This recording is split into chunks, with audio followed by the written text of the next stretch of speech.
আসসালামু আলাইকুম সবাইকে। তোমাদের সবাইকে স্বাগতম জানাচ্ছি আমাদের তড়িৎ রসায়ন এমসিকিউ সলভ ক্লাসে। তড়িৎ রসায়ন এমসিকিউ সলভ ক্লাসে আমরা কি দেখব? দেখো, আমাদের এমসিকিউ বুস্টার কোর্সের এগুলো হচ্ছে বাছাই করা এমসিকিউ। আমি তড়িৎ রসায়নের জন্য প্রথমে তোমাদের একটা সোর্স থেকে এমসিকিউ বাছাই করছিলাম 50 থেকে 60টা মতো। তারপরে আমি তড়িৎ রসায়নটা ওয়ান শট ক্লাস নেওয়ার জন্য এটা খুব ভালো করে অ্যানালাইসিস করে করে পড়তেছিলাম। পরে দেখলাম যে আসলে তড়িৎ রসায়ন থেকে সমস্ত এমসিকিউ কমন পাওয়ার জন্য কভার করে একমাত্র মেইন বইয়ে যে এমসিকিউ গুলো আছে সেগুলো।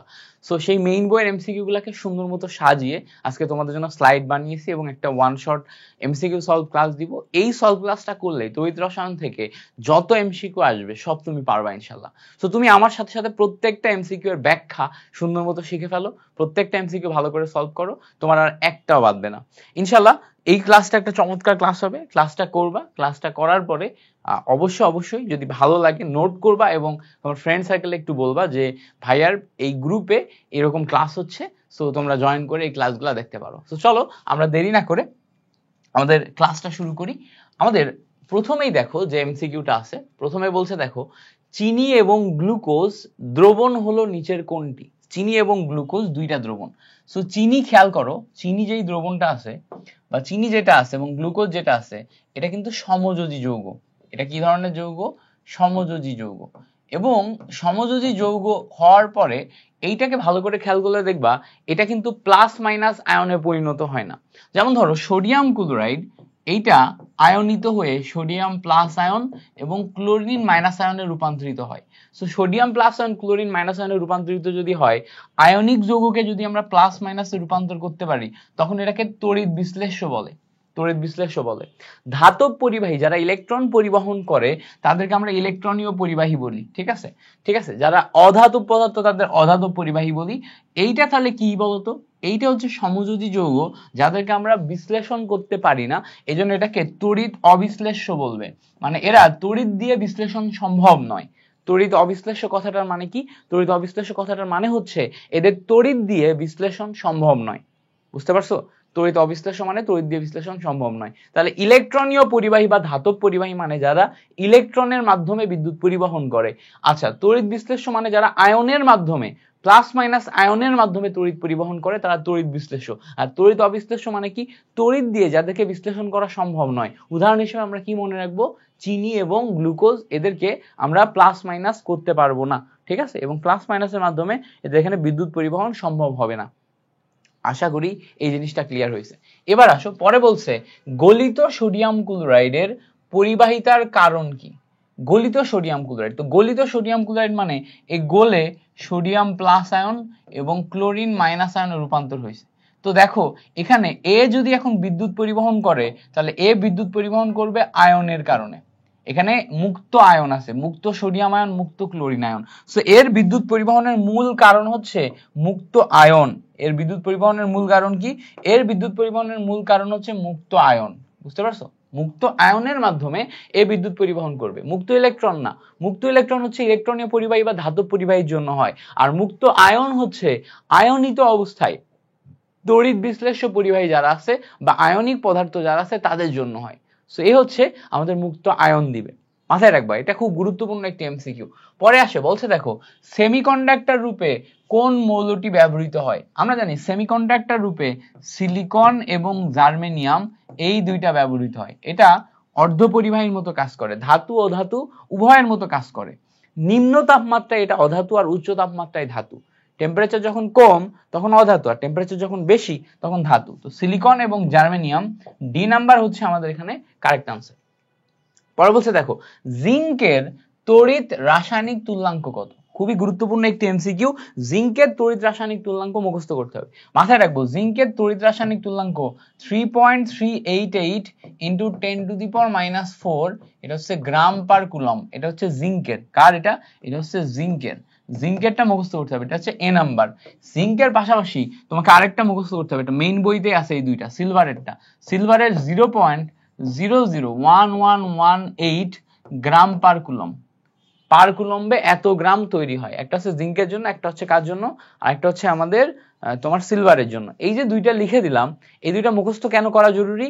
এই দুইটা মেইন বইতে আছে, এই দুইটাই আসে, হুবহুব তুলে দেয় এই দুইটা। সো এই দুইটা ভালো করে মুখস্থ করবা, এই দুইটা থেকে প্রশ্ন আসবে, একটা হচ্ছে জিঙ্কের, একটা কার সিলভারের, এই দুইটা ভালো করে খেয়াল রাখো। ওকে, পরে আসো, পরে বলছে দেখো তড়িৎ রাসায়নিক তুল্যাঙ্ক কোনটির সবচেয়ে বেশি। তো তড়িৎ রাসায়নিক তুল্যাঙ্ক কিসের উপর ডিপেন্ড করে? আমরা জানি তড়িৎ রাসায়নিক তুল্যাঙ্ক Z equals to M divided by EF, M divided by EF। এখন তড়িৎ রাসায়নিক তুল্যাঙ্কে এই জায়গায় F এর যে ভ্যালু, এটা কিন্তু হচ্ছে ফ্যারাড, 1 ফ্যারাড। তো 1 ফ্যারাড যদি বসাও তাহলে Z equals to mainly M by E এর উপর ডিপেন্ড করে, M বাই E এর উপর। তো খেয়াল করো ই যত তোমার বেশি হবে জেড তত কম হবে, ই যত কম হবে জেড তত বেশি হবে। তো প্রত্যেকটা যৌগ যেটা আছে এই যৌগের তুমি যদি এম বাই ই এর রেশিও বানাও তাহলেই তুমি পেয়ে যাবা কোনটির তড়িৎ রাসায়নিক তুল্যাঙ্ক কত হবে। জাস্ট এখানে তুমি কি করবা, এখানে তোমার হচ্ছে রেশিওটা বসাবা। এবার দেখো এই জায়গাতে আমাদের এখানে ক্রোমিয়াম আছে, আয়রন আছে, কপার আছে, সিলভার আছে। কপারের জন্য আমরা জানি তুল্য সংখ্যা 2, আয়রনের জন্য তুল্য সংখ্যা 2, ক্রোমিয়ামের জন্য ক্রোমিয়ামেরও 2। সো এখানে যে আণবিক ভর আছে প্রত্যেকটা আণবিক ভরকে 2 দিয়ে ভাগ হবে, সিলভারের জন্য 1, সিলভারের যে আণবিক ভর সেটাকে 1 দিয়ে ভাগ হবে। সো আলটিমেটলি সিলভারের ভ্যালু যেটা আছে এটাই সবচেয়ে বেশি হয়ে যায়, ক্যালকুলেশন করলে সিলভারের ভ্যালু সবচেয়ে বেশি হয়ে যায়। এখন এই যে সিলভারের ভ্যালু বেশি হয়ে যায়, এটা তুমি চাইলে কিন্তু ভ্যালুগুলা মনে রেখেও চিন্তা করতে পারো। যেমন ধরো সিলভারের আণবিক ভর কত, এটা তুমি যদি মনে রাখার চেষ্টা করো, সিলভারের যে আণবিক ভর এটা আসবে হচ্ছে, দাঁড়াও, সিলভারের আণবিক ভর আসছে হচ্ছে 108, তাই না? তো খেয়াল করো 108 ডিভাইডেড বাই 1, তার মানে কি এটা 108ই আসবে, তাই না? 108ই আসবে, জেড এর ভ্যালু এটা 108 আসবে। কপারের ক্ষেত্রে খেয়াল করো, কপারের হচ্ছে 63.5 ডিভাইডেড বাই 2, কমে অর্ধেক হয়ে যাবে না, অর্ধেক হয়ে যাবে, 30 পয়েন্ট সামথিং হবে বা 32 পয়েন্ট সামথিং হবে। তারপরে দেখো কপারের পর আয়রন, আয়রনের কত, আয়রনের ক্ষেত্রে আমাদের তড়িৎ রাসায়নিক তুল্যাঙ্ক বের করার সময় আয়রনের ক্ষেত্রে 55.85 আসে, তাই না? 55.85 ডিভাইডেড বাই এখানেও 2 হয়, তাহলে এটা কম হয়ে যায়। তো বুঝতে পারছো? ক্রোমিয়ামের ক্ষেত্রেও সেম 52 আসবে, 52 ডিভাইডেড বাই 2। তো সবচেয়ে বেশি যেই ভ্যালুটা সেটা আমাদের সিলভারের ক্ষেত্রে আসবে, দুইটা কারণে, একটা হচ্ছে সিলভারের আণবিক ভর বেশি সেই জন্য, আরেকটা হচ্ছে তুল্য সংখ্যা ই হচ্ছে কম এই জন্য। এই দুইটা কারণে আমাদের এটাই ভ্যালু আসবে কে, সিলভার। আচ্ছা, এই পর্যন্ত ক্লিয়ার আশা করি। পরে বলছে দেখো 1 ফ্যারাড বিদ্যুৎ দ্বারা কোন ধাতুর আয়ন ক্যাথোডে অধিক পরিমাণে সঞ্চিত হবে। 1 ফ্যারাড বিদ্যুৎ দ্বারা কোনটা অধিক পরিমাণে সঞ্চিত হবে? তা আমি 1 ফ্যারাড বিদ্যুৎ চালনা করব, তার মানে বিদ্যুতের পরিমাণ আমার ফিক্স। এখন দেখো W ইকুয়ালস টু আমরা জানি M Q divided by EF, W equals to আমরা জানি M Q divided by EF। এখন নিচে দেখো আমি যদি উপরে বিদ্যুতের পরিমাণ Q ইকুয়ালস টু 1 ফ্যারাড বসাই, নিচেও আমি এই F এর পরিমাণ আমি 1 ফ্যারাড বসাতে পারবো, কারণ ফ্যারাড যখন আমি এখানে অ্যাম্পিয়ারে বসাই তখন এখানে আমার তোমার হচ্ছে 1096500 তে বসাতে হয়, ঠিক আছে? তো উপরে যেহেতু আমি 1 ফ্যারাড বসাচ্ছি, নিচে 1 ফ্যারাড বসাতে পারবো, তাহলে এই আলটিমেটলি W এর পরিমাণ M বাই E এর উপর ডিপেন্ড করে। যেহেতু এখানে আমি 1 ফ্যারাড বিদ্যুৎ বসাচ্ছি, M বাই E এর উপর ডিপেন্ড করে। এখন M বাই E কোনটাই অধিক পরিমাণে সঞ্চিত হবে এটা কিসের উপর ডিপেন্ড করবে? আবারও M বাই E এর উপর ডিপেন্ড করবে। জিঙ্ক যখন নিব, জিঙ্কের ক্ষেত্রে 65.5 ডিভাইডেড বাই 2 আসবে, তাহলে কত আসবে? এখানে 33 মতো ভ্যালু আসবে। অ্যালুমিনিয়ামের ক্ষেত্রে 27 ডিভাইডেড বাই 3, তা 3 নাম 27, 9 এর পাশাপাশি ভ্যালু আসবে। পটাশিয়ামের ক্ষেত্রে দেখো 39 ডিভাইডেড বাই 1, এটা 39 এর কাছাকাছি একটা ভ্যালু আসে। ক্যালসিয়ামের ক্ষেত্রে 20 দুগুণা 40 ডিভাইডেড বাই 2 মানে 20 এর কাছাকাছি ভ্যালু আসে। তো দেখো যেই কয়টা ভ্যালু পাইছি, একটা পাইছি 33, একটা 9, একটা 20, একটা 39, সবচেয়ে ভ্যালু বেশি কার? 39 এর, মানে কার? পটাশিয়ামের।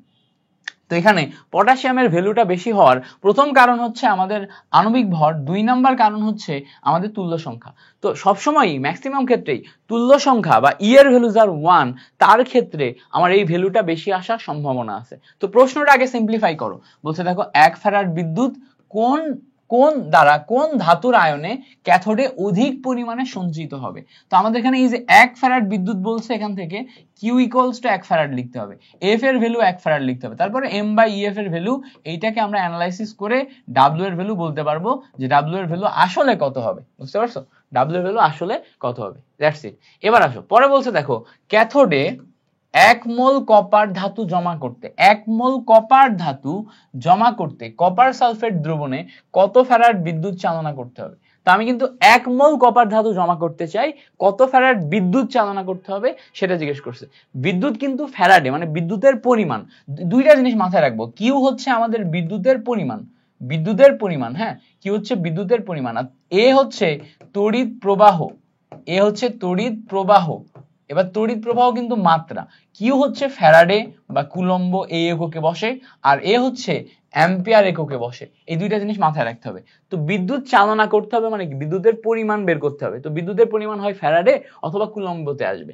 এখন আমাদের এখানে ফর্মুলাটা কি, ফর্মুলা এখানে জানি হচ্ছে W equals to MIT divided by EF। এখন এম কে যদি ডাব্লিউ এর নিচে নিয়ে আসি তাহলে W by M equals to আমার আসে হচ্ছে IT divided by EF। W by M মানে হচ্ছে N, IT মানে আমি Q বসাতে পারি আর এখানে EF বসানো যায়। তাহলে এখানে আমাদের ফর্মুলা আসে N equals to Q by EF। এখন আমাদের এখানে বলছে 1 মোল, মানে N এর ভ্যালু 1 মোল, N এর ভ্যালু 1 মোল বসাই দিলাম। এবার দেখো উপরে আমাদের কিউ বের করতে হবে, বলছে না কত ফ্যারাড, তো কিউ আমরা বের করার জন্য কিউ বসাই দিলাম। ই এর ভ্যালু দেখো কপারের জন্য আমরা জানি কপার 2 প্লাস হবে, আর এফ এর ভ্যালু আমরা যখন ফ্যারাডেতে বসাবো তখন 1 ফ্যারাড। আর গুণ করলে কিউ ইকুয়ালস টু দেখো 2 ফ্যারাড আমাদের ফর্মুলা অনুসারে ম্যাথ আসে। সো এখান থেকে আমরা ফাইনালি আনসার পাচ্ছি কত, 2 ফ্যারাড।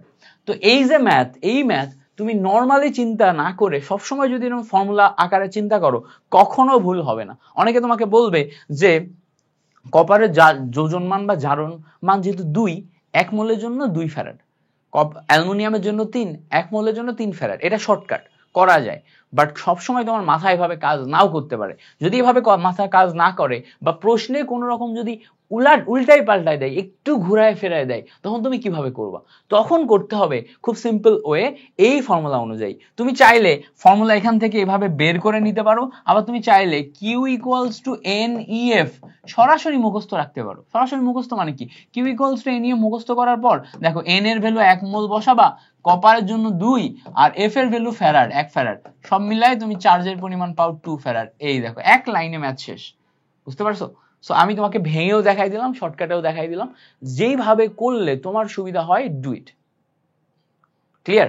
আচ্ছা পরে আসো, পরে বলছে দেখো যদি 5 অ্যাম্পিয়ার বিদ্যুৎ 30 সেকেন্ড ধরে একটি ইলেকট্রোডের মধ্য দিয়ে চলে তাহলে মোট চার্জ কত হবে? একটা ইলেকট্রোডের মধ্য দিয়ে 5 অ্যাম্পিয়ার বিদ্যুৎ 30 সেকেন্ড ধরে চলছে, তাহলে মোট চার্জ কত হবে? মোট চার্জ কত হবে মানে হচ্ছে কিউ এর পরিমাণ কুলম্ব এককে অথবা ফ্যারাড এককে বের করতে হবে। তাহলে এখন আমাদের এই জায়গাতে যেই অংশটা দেয়া আছে ভালো করে খেয়াল করলে দেখবা যে আমাদের এখানে অ্যাম্পিয়ার দেয়া আছে, সময় দেয়া আছে। তো আমরা জানি কিউ ইকুয়ালস টু আইটি, তুমি চিন্তা করবা ডাব্লিউ ইকুয়ালস টু এমআইটি, এই ফর্মুলা এটা সেটা হবে, বাট দেখো এখানে তড়িৎ বিশ্লেষণ রিলেটেড কিছু দেয়াই নাই, তড়িৎ বিশ্লেষণ রিলেটেড কিছু দেয়া নাই। কি দেয়া নাই তড়িৎ বিশ্লেষণ রিলেটেড? কপার সালফেট, কপার অমুক তমুক, বিশ্লেষণের জন্য যে বেসিক পদার্থ দরকার সেটা দেয়া নাই। তো দেয়া না থাকলে আমি কিভাবে করব? দেয়া না থাকলে আমার Q equals to IT, I এর ভ্যালু দেখো এখানে 5 অ্যাম্পিয়ার, টাইম দেখো 30 সেকেন্ড, ক্যালকুলেশন করলে কত আসবে? 150, এটা আসবে হচ্ছে কুলম্ব। তাহলে এখান থেকে ক্যালকুলেশন করে আমি 150 কুলম্ব পাচ্ছি, কারেক্ট আনসার। বুঝতে পারছো জিনিসটা? সিম্পল জিনিস, as simple as that, 150 coulomb. Okay, এবার আসো পরবর্তীতে আমরা যদি একটু দেখার চেষ্টা করি। পরবর্তীতে বলছে যে 1 মোল সিলভার ক্যাথোডে জমা করতে সিলভার নাইট্রেট দ্রবণের কত ফ্যারাড বিদ্যুৎ চালনা করতে হবে? কত ফ্যারাড, ফ্যারাড এককে বিদ্যুৎ চালনা করতে হবে, মানে বিদ্যুতের পরিমাণ, মানে কিউ। এবার ভালো করে খেয়াল করো, আমরা দেখছি যে কিউ ইকুয়ালস টু NEF। এবার এখানে এন এর ভ্যালু কয় মোল? 1 মোল, নিলাম 1 মোল। এবার ই এর ভ্যালু, সিলভার নাইট্রেটের ক্ষেত্রে সিলভার প্লাস আয়নে রূপান্তর হয়, মানে ই এর ভ্যালু 1। এবার ফ্যারাড মানে কি? 1 ফ্যারাড বসাই দিলাম, ক্যালকুলেশন করলে দেখো 1 ফ্যারাড আসে। তো আমরা এটা এমনিও বলতে পারি যে সিলভারের ক্ষেত্রে যেহেতু আমার জারণ মান 1 মোলের জন্য 1 ফ্যারাড বিদ্যুৎ লাগবে, জারণ মান 1 মোলের জন্য 1 ফ্যারাড বিদ্যুৎ লাগবে। ক্যালকুলেশন করেও দেখলাম আমরা শেষ পর্যন্ত 1 ফ্যারাড বিদ্যুৎ প্রয়োজন হচ্ছে। শেষ পর্যন্ত কত? 1 ফ্যারাড বিদ্যুৎ প্রয়োজন হচ্ছে। ক্লিয়ার হয়েছে? আশা করি এই ব্যাপারটা ক্লিয়ার। এবার আসো পরে বলছে সিলভার নাইট্রেট দ্রবণে 60 মিনিটে 5 অ্যাম্পিয়ার বিদ্যুৎ চালনা করলে ক্যাথোডে কত গ্রাম সিলভার জমা হবে? ক্যাথোডে কত গ্রাম সিলভার জমা হবে সেটা বের করতে বলছে। বলছে কি সিলভার নাইট্রেট দ্রবণে 60 মিনিটে 5 অ্যাম্পিয়ার বিদ্যুৎ চালনা করলে ক্যাথোডে কত গ্রাম সিলভার জমা হবে। তো ক্যাথোডে কত গ্রাম সিলভার জমা হবে সেটা W ইকুয়ালস টু আমরা বের করতে পারবো MIT ডিভাইডেড বাই EF। জমার পরিমাণ সবসময় W। এবার ভালো করে খেয়াল করো, সিলভারের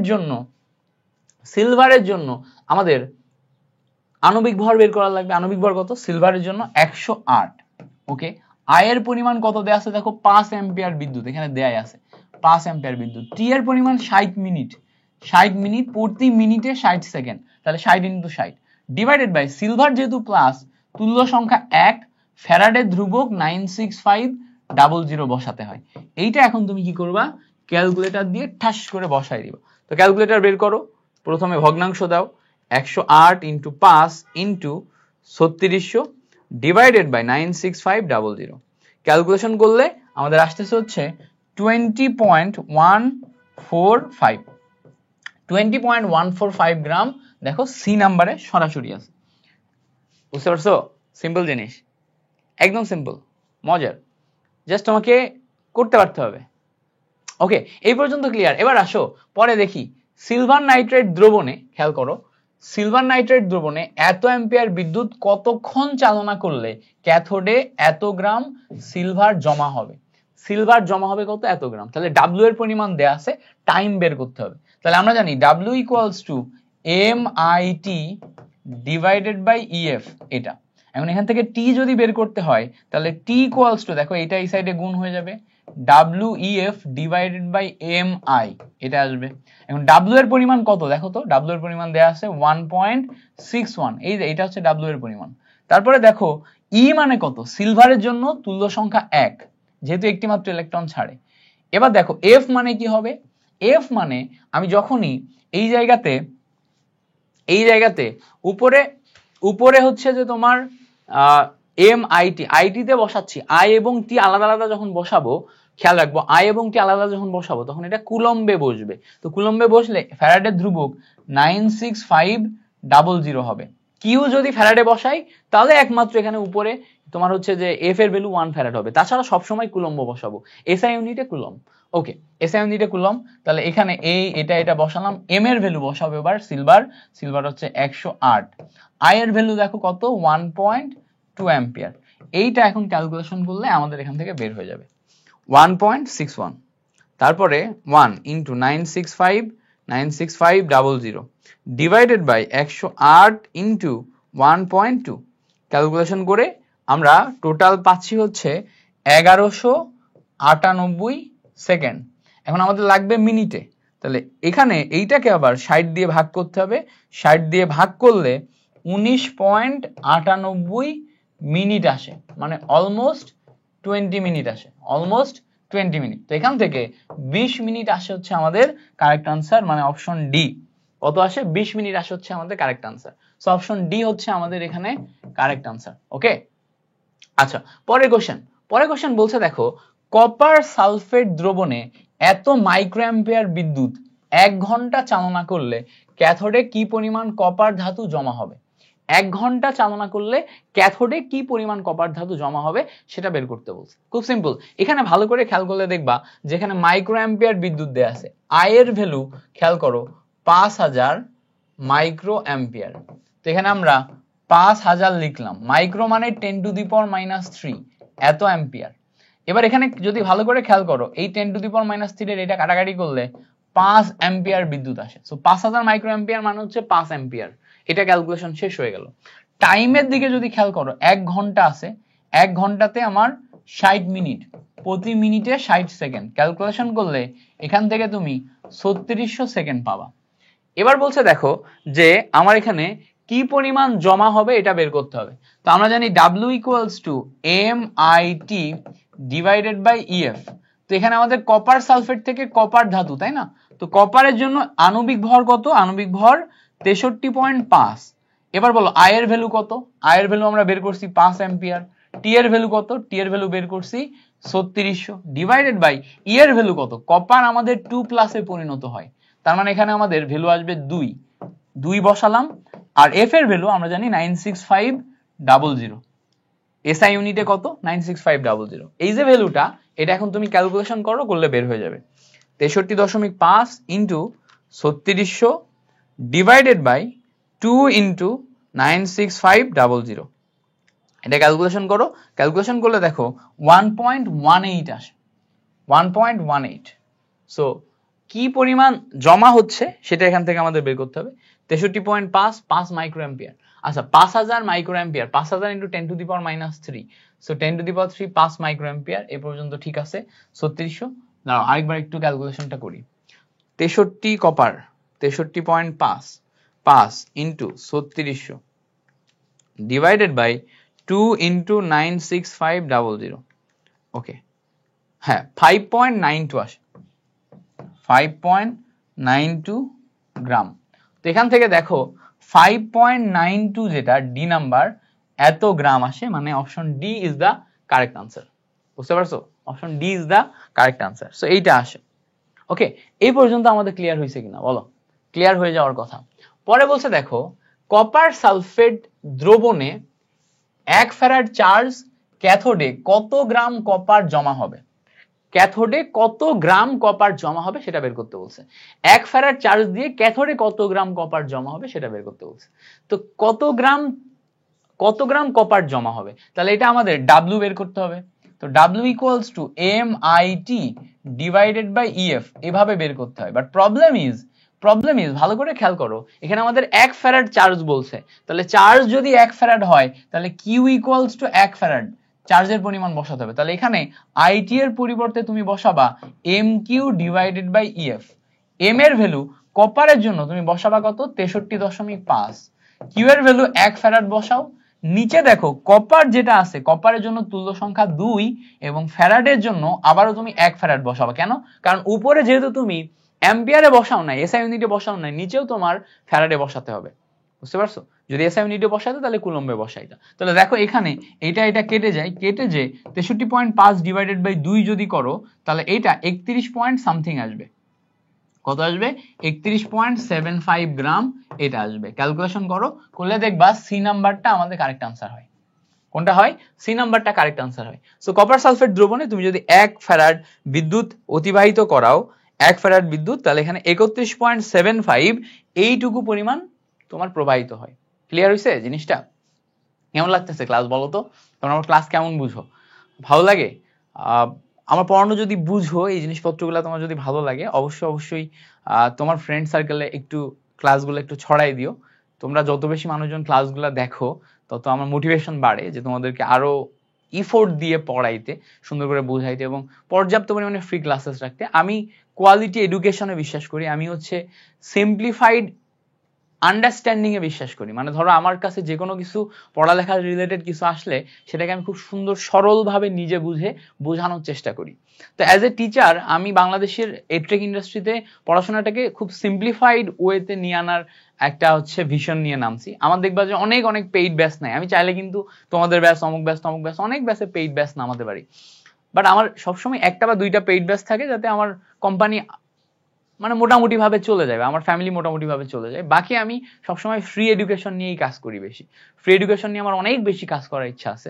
তো তোমাদেরকে আমি যেই সাপোর্টটা দিচ্ছি তোমরা একটু ট্রাই করবা যে ভাইয়ার ক্লাসেস গুলা যাতে অনেক মানুষ দেখে, সবার ভিতরে ছড়িয়ে দিতে, তাহলে আরো বেশি মোটিভেশন পাবো আর কি। তোমার একটু শেয়ার আমার মোটিভেশন। ওকে চলো পরে এমসিকিউতে যাই। পরে বলছে দেখো কপার সালফেট দ্রবণে এত অ্যাম্পিয়ার বিদ্যুৎ প্রবাহ করলে 40 মিনিট চালনা করলে ক্যাথোডে সঞ্চিত কপার পরমাণু সংখ্যা বের করো। দেখো এবার কিন্তু আমার প্রশ্নটা ভিন্ন, কপার পরমাণু সংখ্যায় যাইতে বলছে। যখনই আমার এরকম পরমাণু সংখ্যা, পরমাণুর আয়তন এই টাইপের জিনিসে যাবে তখন আমার ফর্মুলাতে একটু চেঞ্জেস আসবে। দেখো আমরা মেইন ফর্মুলা জানি W equals to MIT divided by EF। এই যে M, এই M কে W এর নিচে নিয়ে আনা যায়, W এর নিচে আনলে W by M equals to IT divided by EF হয়। দেখো তো এই W বাই M কে তোমার পরিচিত লাগে কিনা? পরিচিত লাগার কথা। এই W বাই M মানে হচ্ছে মোল সংখ্যা N, পড়ছো না? N equals to W by M। যে কোনো ভরকে আণবিক ভর দিয়ে ভাগ করলে কি পাওয়া যায়? মোল পাওয়া যায়। এখন তুমি যদি কোথাও মোল পাও, এই মোল পাইলে এই মোলকে সংখ্যা অনুপাতেও প্রকাশ করা যায়। যে কোনো মোল পরমাণু সংখ্যা ডিভাইডেড বাই অ্যাভোগাড্রো সংখ্যা, এই অনুপাতকে আমরা মোল সংখ্যার অনুপাত বলতে পারি কিনা বলো তো, মোল সংখ্যার অনুপাত বলতে পারি। এখন যেহেতু আমাদের সংখ্যা বের করতে হবে, এই অনুপাতের সাথে আমরা যদি এইটার সম্পর্ক বের করি তাহলে সংখ্যা অনুপাত পেয়ে যাই। দেখো n divided by N A equals to আমরা আইটি ডিভাইডেড বাই ইএফ পাই। n divided by N A equals to IT divided by EF পাই। বুঝতে পারছো? এবার দেখো এখান থেকে যদি আমরা n এর ভ্যালু বের করতে চাই, n ইকুয়ালস টু n এ গুণ হবে, n এ মানে 6.023 ইনটু 10 টু দি পাওয়ার 23, তাহলে 6 ইনটু 10 টু দি পাওয়ার 23 বসালাম। উপরে দেখো আইটি, নিচে ইএফ। আই এর ভ্যালু কত দেখো তো, 0.16 অ্যাম্পিয়ার, এটা আই এর ভ্যালু। টি এর ভ্যালু কত দেখো তো, 40 মিনিট। তো 40 মিনিট মানে 40 নিলাম, প্রতি মিনিটে 60 সেকেন্ড, তো 40 ইনটু 60 ডিভাইডেড বাই ইএফ। এই যে কপার সালফেট কয়টা ইলেকট্রন ছাড়তে পারে, দুইটা। আচ্ছা, এফ এর ভ্যালু কত হবে, এফ এর ভ্যালু হবে হচ্ছে 96500। এই যে জিনিসটা, এইটা এখন তুমি ক্যালকুলেশন করলে বের হয়ে যাবে। দেখো 6 into 10 to the power 23 into 0.16 into 40 into 60, calculation করার পর ডিভাইডেড বাই 2 ইনটু 96500।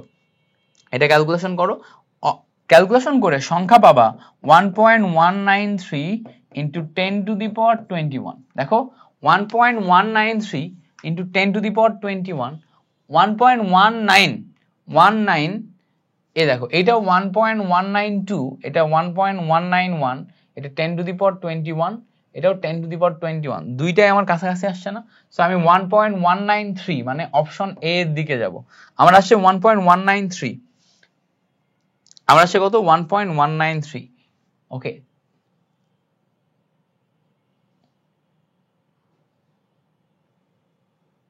ওই যে এই নাম্বারটা আসছে হচ্ছে কারেক্ট আনসার, এই নাম্বারটা। বুঝতে পারছো? তো এইভাবে ক্যালকুলেশনটা করতে হয়। এখানকার মেইন বেস কাহিনী কি, মেইন বেস কাহিনী হচ্ছে যে এই যে একটা ফর্মুলা আছে না, n equals to IT by EF, এই ফর্মুলা থেকে তুমি পরিমাণগত রসায়নের যে কোনো ফর্মুলায় যাইতে পারো। যদি সংখ্যা চাই তাহলে n divided by N A, যদি আয়তন চাই এসটিপিতে ভিএল ডিভাইডেড বাই 22.4 লিটার, যদি তোমার অন্য কিছু চাই পিভি বাই আরটি তে বসাতে পারো, n ইকুয়ালস টু ভিএস এ বসাতে পারো। এই সব কিছু পরিমাণগত রসায়নের এক একটা ক্যালকুলেশন তুমি তড়িৎ রসায়নের এই অংশের সাথে কানেক্ট করতে পারবা, তড়িৎ রসায়নের অংশের সাথে এই টোটাল অংশের কানেক্ট করতে পারবা। সো এই অংশের ক্যালকুলেশন তুমি ইজিলি দেখে নিতে পারো। কেমন? সো আশা করি এই ব্যাপারগুলো একদম 100% ক্লিয়ার হয়েছে তো? ওকে, এই পর্যন্ত যদি ক্লিয়ার হয়, পরে আসো। পরে বলছে দেখো, জিঙ্ক সালফেট দ্রবণে 1 কুলম্ব বিদ্যুৎ চালনা করলে অ্যানোডে দ্রবীভূত জিঙ্কের পরিমাণ কত হবে? আমরা বিদ্যুৎ চালনা করছি 1 কুলম্ব, দ্রবীভূত জিঙ্কের পরিমাণ মানে ডাব্লিউ বের করতে বলছে। তো আমরা জানি W equals to M I T divided by EF. এখন দেখো তো জিঙ্ক মানে কত, 65.5, এগুলো মুখস্থ করতে হবে। কপার 63.5, জিঙ্ক 65.5, অ্যালুমিনিয়াম 27, সিলভার 108, এগুলো মুখস্থ থাকতে হবে, না হলে তুমি এই ম্যাথগুলো করতে পারবা না। তো 65.5 এর পর এবার বলছে দেখো 1 কুলম্ব বিদ্যুৎ, 1 কুলম্ব বিদ্যুৎ মানে কি, এই আইটি এর পরিবর্তে কিউ বসাইছে। তো আইটি এর পরিবর্তে কিউ বসাই, এখানে যদি তুমি 1 কুলম্ব বসাও তাহলে নিচেও তোমার কুলম্ব ইউনিটেই যাইতে হবে। এখন জিঙ্ক যেহেতু জিঙ্ক 2 প্লাসে পরিণত হয়, ই এর ভ্যালু হবে 2 আর এফ এর ভ্যালু আসবে হচ্ছে 96500। ক্যালকুলেশন করলে দেখো উপরে যাই 65.5, নিচে যাই আমার 2 ইন্টু 96500, টোটাল মিলে ক্যালকুলেশন করলে 3.39 ইন্টু 10 টু দি পাওয়ার -4 কত আসে, 3.39 into 10 to the power -4। So এইটাকে তুমি যদি আরেকটু ভাঙো, হ্যাঁ 3.39 এই 10 টু দি পাওয়ার -4 কে ভেঙে দাও, তাহলে দেখো 0.0339 গ্রাম এটা আসে।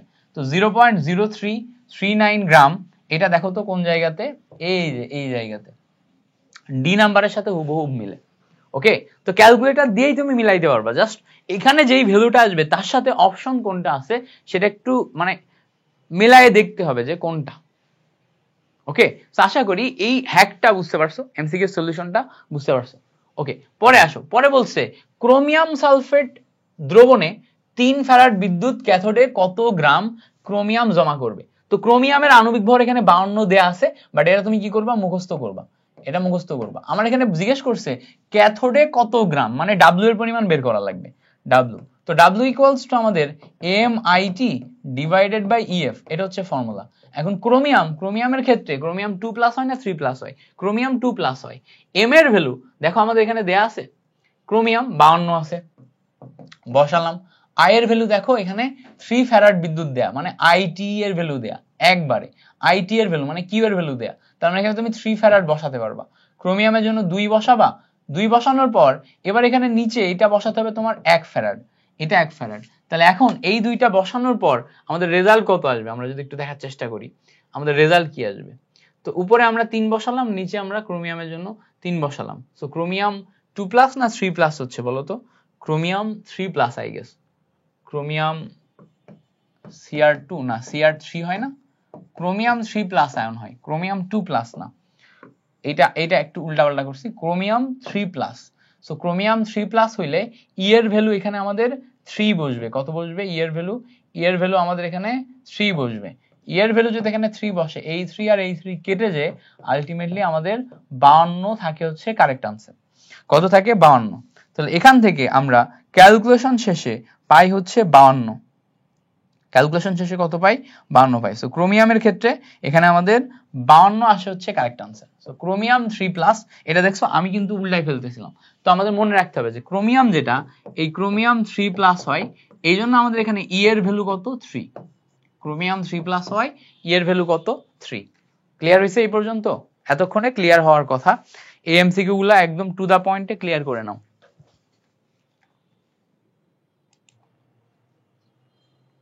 এ পর্যন্ত বুঝছো না? তো চলো আমরা পরের এমসিকিউটা দেখি। পরের এমসিকিউ কি বলে দেখো, পরের এমসিকিউ বলে যে অ্যালুমিনিয়াম 3টা ইলেকট্রন ছেড়ে দিছে, দিয়ে অ্যালুমিনিয়াম 3টা ইলেকট্রন গ্রহণ করছে, করে অ্যালুমিনিয়ামে পরিণত হয়েছে। 9 গ্রাম অ্যালুমিনিয়াম উৎপাদনে কি পরিমাণ বিদ্যুৎ দরকার হবে?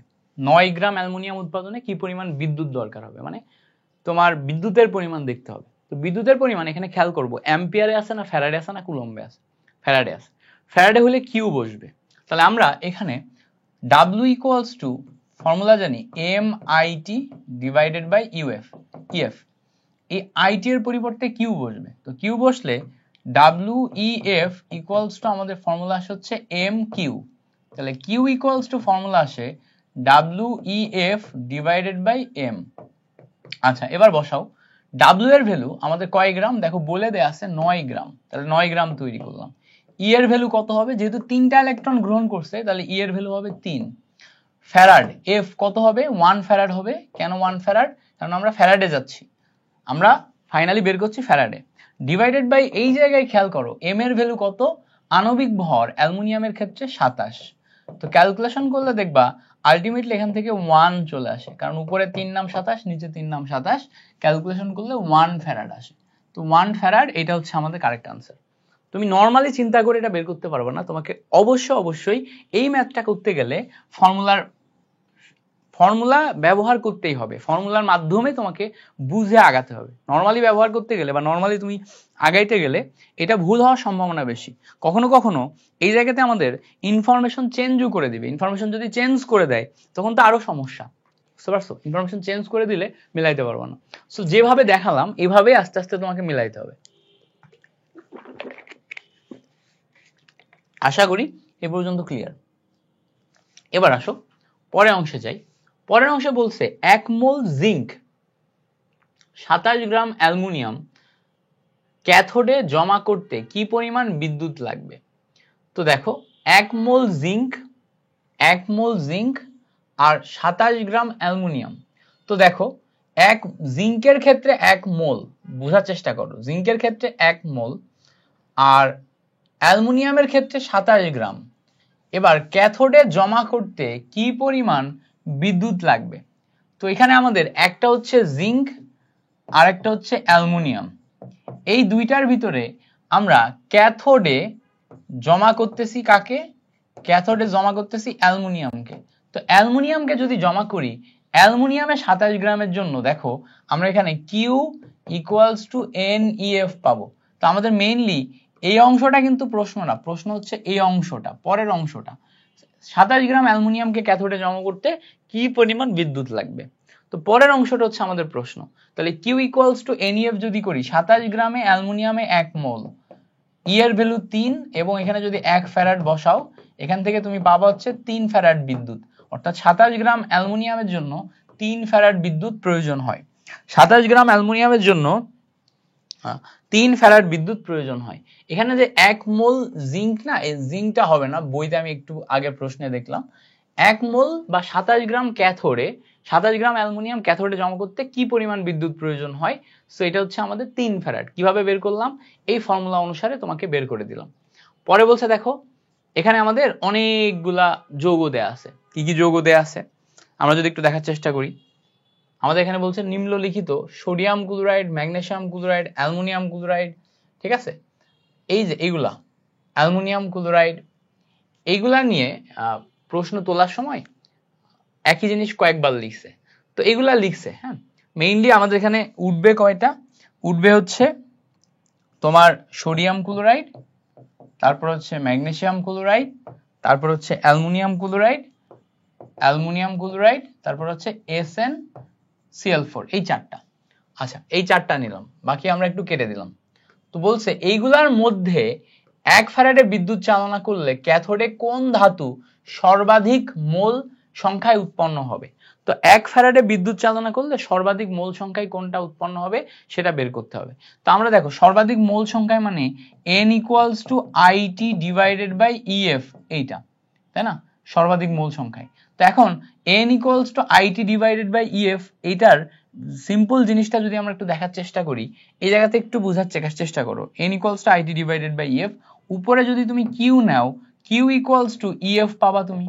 এবার আমি এখানে Q এর পরিমাণ বলতেছি 1 ফ্যারাড বিদ্যুৎ চালনা করব, তাহলে উপরে এটা 1 ফ্যারাড, নিচে এটা 1 ফ্যারাড, কেটে যায়।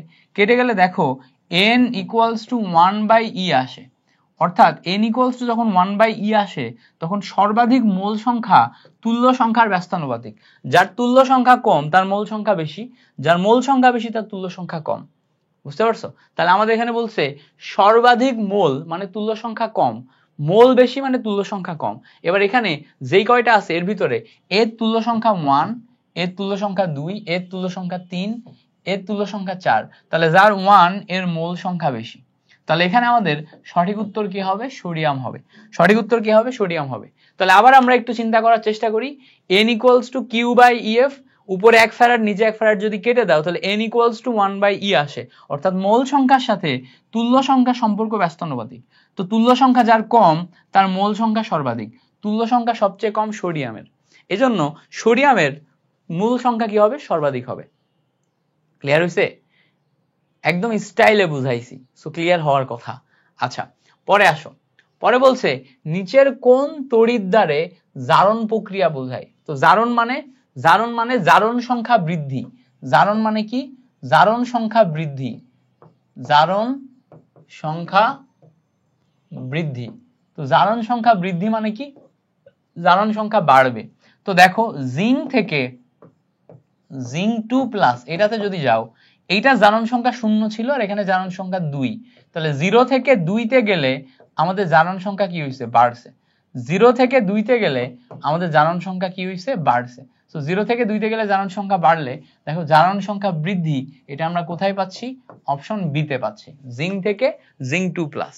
এখানে দেখো জিঙ্ক 2+ থেকে জিঙ্ক মানে +2 থেকে 0 যাচ্ছে না, এটা কিন্তু জারণ সংখ্যা হ্রাস পাইছে। এখানেও দেখো +2 থেকে 0, জারণ সংখ্যা হ্রাস। কপার থেকে কপার 2+, এইটাও কিন্তু জারণ সংখ্যা বৃদ্ধি। তাহলে বলছে নিচের কোন তড়িৎদ্বার জারণ প্রক্রিয়া বোঝায়। তাহলে তড়িৎদ্বার জারণ প্রক্রিয়া বোঝায় মেইনলি বি নাম্বারটা, জিঙ্ক থেকে জিঙ্ক 2+। এখন এই জায়গাতে এই যে অপশনটা আছে এই অপশনটাও কিন্তু কারেক্ট। এখন এই অপশনটাতে বইতে খেয়াল করবা, বইতে আমি এখন একটু খেয়াল করে দেখলাম যে এখানে এই ডি নাম্বারে প্লাটিনাম হাইড্রোজেন প্লাস থেকে হাইড্রোজেন দেয়া আছে, এই তড়িৎদ্বারটা দেয়া আছে, এইটা আগে ছিল। ওকে, তো জারণ মানে হচ্ছে জারণ সংখ্যা বৃদ্ধি, জারণ সংখ্যা বৃদ্ধি বি নাম্বারটা বোঝায়, ডি নাম্বারে যদি ওটা থাকে ওটাও বোঝায়, আর এটা যদি থাকে তখন আমার ডি নাম্বার কারেক্ট না। আশা করি এই ব্যাপারটা ক্লিয়ার। পরে বলছে দেখো এই দেখো এইটাতে দেখলে বুঝতে পারবা নিচের কোন তড়িৎদ্বারে বিজারণ প্রক্রিয়া বোঝায়। বিজারণ মানে জারণ সংখ্যা হ্রাস, তো জারণ সংখ্যা মানে অক্সিডেশন নাম্বার, অক্সিডেশন নাম্বার হ্রাস মানে কমে যাওয়া। তো এখানে দেখো 0 থেকে +2 জারণ সংখ্যা বৃদ্ধি, +2 থেকে 0 এইটা জারণ সংখ্যা হ্রাস। এখানে দেখো 0 থেকে +2 জারণ সংখ্যা বৃদ্ধি, 0 থেকে +1 জারণ সংখ্যা বৃদ্ধি, সবগুলাতে দেখো জারণ সংখ্যা বৃদ্ধি হচ্ছে, হ্রাস হচ্ছে কেবল বি নাম্বারে।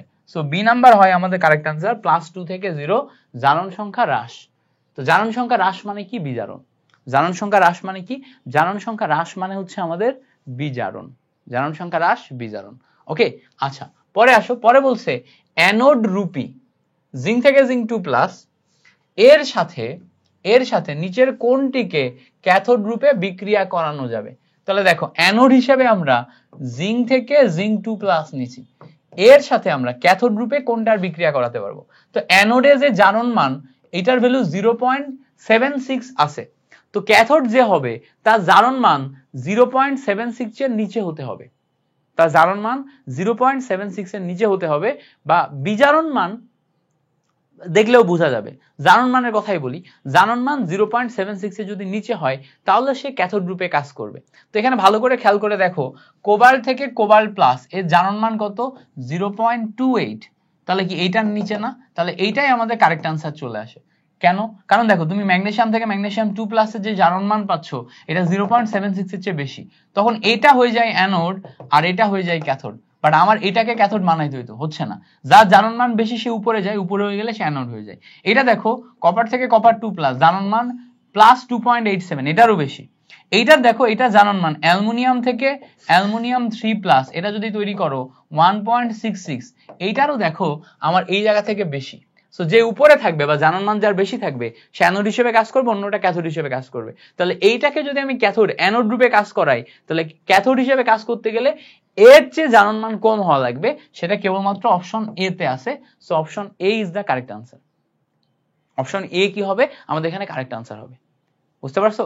আশা করি ক্লিয়ার হয়েছে। এবার আসো পরে দেখি, পরে বলছে দেখো জিঙ্ক এবং সিলভার তড়িৎদ্বারের জারণ বিভব যথাক্রমে দেখো এত এবং এত দেয়া আছে। তো দেখো তড়িৎদ্বারের জারণ বিভব দেয়া আছে, এখন আমাদের এখানে দুইটা তড়িৎদ্বার দেয়া আছে, জিঙ্ক থেকে জিঙ্ক 2+, মাঝখানে লবণ সেতু, জিঙ্ক প্লাস থেকে জিঙ্ক, এই সিলভার প্লাস থেকে সিলভার।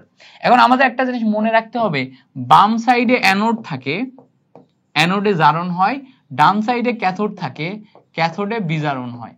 বামে অ্যানোড ডানে ক্যাথোড। তো জিঙ্ক থেকে জিঙ্ক 2+, এটা হচ্ছে তোমার জারণ বিভব। তো জারণ বিভবের ভ্যালু খেয়াল করে দেখো দেয়া আছে 0.76 জারণ বিভবের ভ্যালু। তাহলে ই নট অফ জিঙ্ক থেকে জিঙ্ক 2+ জারণ বিভব, এটার ভ্যালু অলরেডি আমার দেয়া আছে। আর এর সাথে টোটাল তুমি যদি বের করতে চাও, কোষ বিভব বের করতে চাও, ই নট অফ সিলভার প্লাস থেকে সিলভারে যাইতে হবে, মানে বিজারণ বিভব নিতে হবে। কারণ কি ইনট অ্যানোড আর ইনট ক্যাথোড মিলে তোমার টোটাল বিভব বের হয়। তাহলে এই অংশটা নিলাম আর এই অংশটা নিলাম। দেখো এই অংশের ভ্যালু জারণ বিভব অলরেডি 0.76 দেয়া আছে, এটা তো বিজারণ বিভব। এখানে দেখো সিলভারের দেয়া জারণ বিভব, জারণ বিভবকে উল্টা করলে বিজারণ হয়, তাহলে -0.8 করলে এটা তোমার হচ্ছে জারণ থেকে বিজারণ বিভব হয়ে যাবে। তাহলে বিজারণ বিভব আসলে 0.76 প্লাস 0.80, ক্যালকুলেশন করো 0.1156 এই টাইপের কিছু একটা আসবে, বা 1.56 এই টাইপের কিছু একটা আসবে। সেখান থেকে ক্যালকুলেশন করে আমরা 1.56 ভোল্ট ডি নাম্বারকে কারেক্ট আনসার হিসেবে পাচ্ছি, ডি নাম্বারকে। আবার একবার বেসিক সহ দেখাই, আমরা জানি ই নট এর ভ্যালু বের করতে গেলে E naught equals to E naught of oxidation plus E naught of reduction, এটা আসে। তো ই নট অক্সিডেশন মানে অ্যানোডে, ই নট রিডাকশন মানে ক্যাথোডে, এই হচ্ছে আমাদের আসে। ই নট অক্সিডেশন মানে অ্যানোডে, ই নট রিডাকশন মানে কি ক্যাথোডে, এই আসে। তো দুইটা মিলে আমাদের যোগ করলে এই দেখো এটা অ্যানোড এটা ক্যাথোড, এই সাইডে বামে অ্যানোড বসে ডানে ক্যাথোড বসে, জাস্ট এরপরে আমরা মিলাই ক্যালকুলেশন করছি। বুঝতে পারছো? আশা করি ক্লিয়ার। পরে আসো, পরে বলছে প্লাটিনাম হাইড্রোজেন থেকে হাইড্রোজেন প্লাস অর্ধকোষটি কি প্রকারের অর্ধকোষ? তো এখানে ভালো করে খেয়াল করো, এইটা একটা গ্যাস, গ্যাস থেকে আয়নে রূপান্তর হয়েছে। সো গ্যাস থেকে আয়নে রূপান্তর হলে এই প্লাটিনাম তারের মাধ্যমে হাইড্রোজেন গ্যাস থেকে হাইড্রোজেন প্লাস আয়নে রূপান্তর হলে 0 থেকে +1 হয়েছে। তো এটা একটা জারণ অর্ধকোষ, বাট জারণ ঘটছে কার? গ্যাসে। সো এটাকে আমরা গ্যাস অর্ধকোষ বলবো। অবশ্যই জারণ তো ঘটবেই, হ্যাঁ জারণ তো ঘটবে, বাট যেহেতু এটা গ্যাসে গেছে, স্পেসিফিক ভাবে গ্যাস ক্যাটাগরিতে গেছে, এই জন্য এটাকে আমরা গ্যাস অর্ধকোষ বলবো। জারণ ঘটছে, জারণ ঘটা থেকে তুমি বলতে পারো জারণ অর্ধকোষ, বাট যেহেতু প্লাটিনাম তড়িৎদ্বারের মাধ্যমে আমরা গ্যাস হাইড্রোজেন গ্যাসকে ইনসার্ট বা ইনপুট দিছি, এটাকে আমরা বলবো গ্যাস অর্ধকোষ। প্লাটিনাম তড়িৎদ্বারের মাধ্যমে আমরা হাইড্রোজেন গ্যাসকে ইনপুট দিছি, এজন্য এটাকে বলবো আমরা গ্যাস অর্ধকোষ। ওকে, গেছি আটকায়, শিট।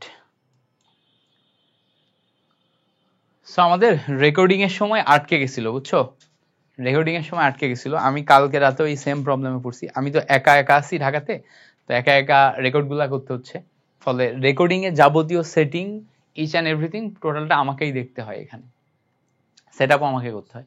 ফলে দেখা যাচ্ছে যে ক্যামেরাতে কোনো প্রবলেম হইলে, রেকর্ডিং এদিক থেকে সেদিক হইলে, স্ট্রিমিং এ প্রবলেম হইলে এটা ফিক্স আমাকে করতে হয়। তো এখানে কালকে রাতেও দেখি তোমার 40 মিনিট রেকর্ডিং এর পরে রেকর্ড হয় নাই, তো খুবই কষ্ট লাগছে। এখন রেকর্ড করতে করতে হুট করে খেয়াল করে দেখি যে আটকে গেছে।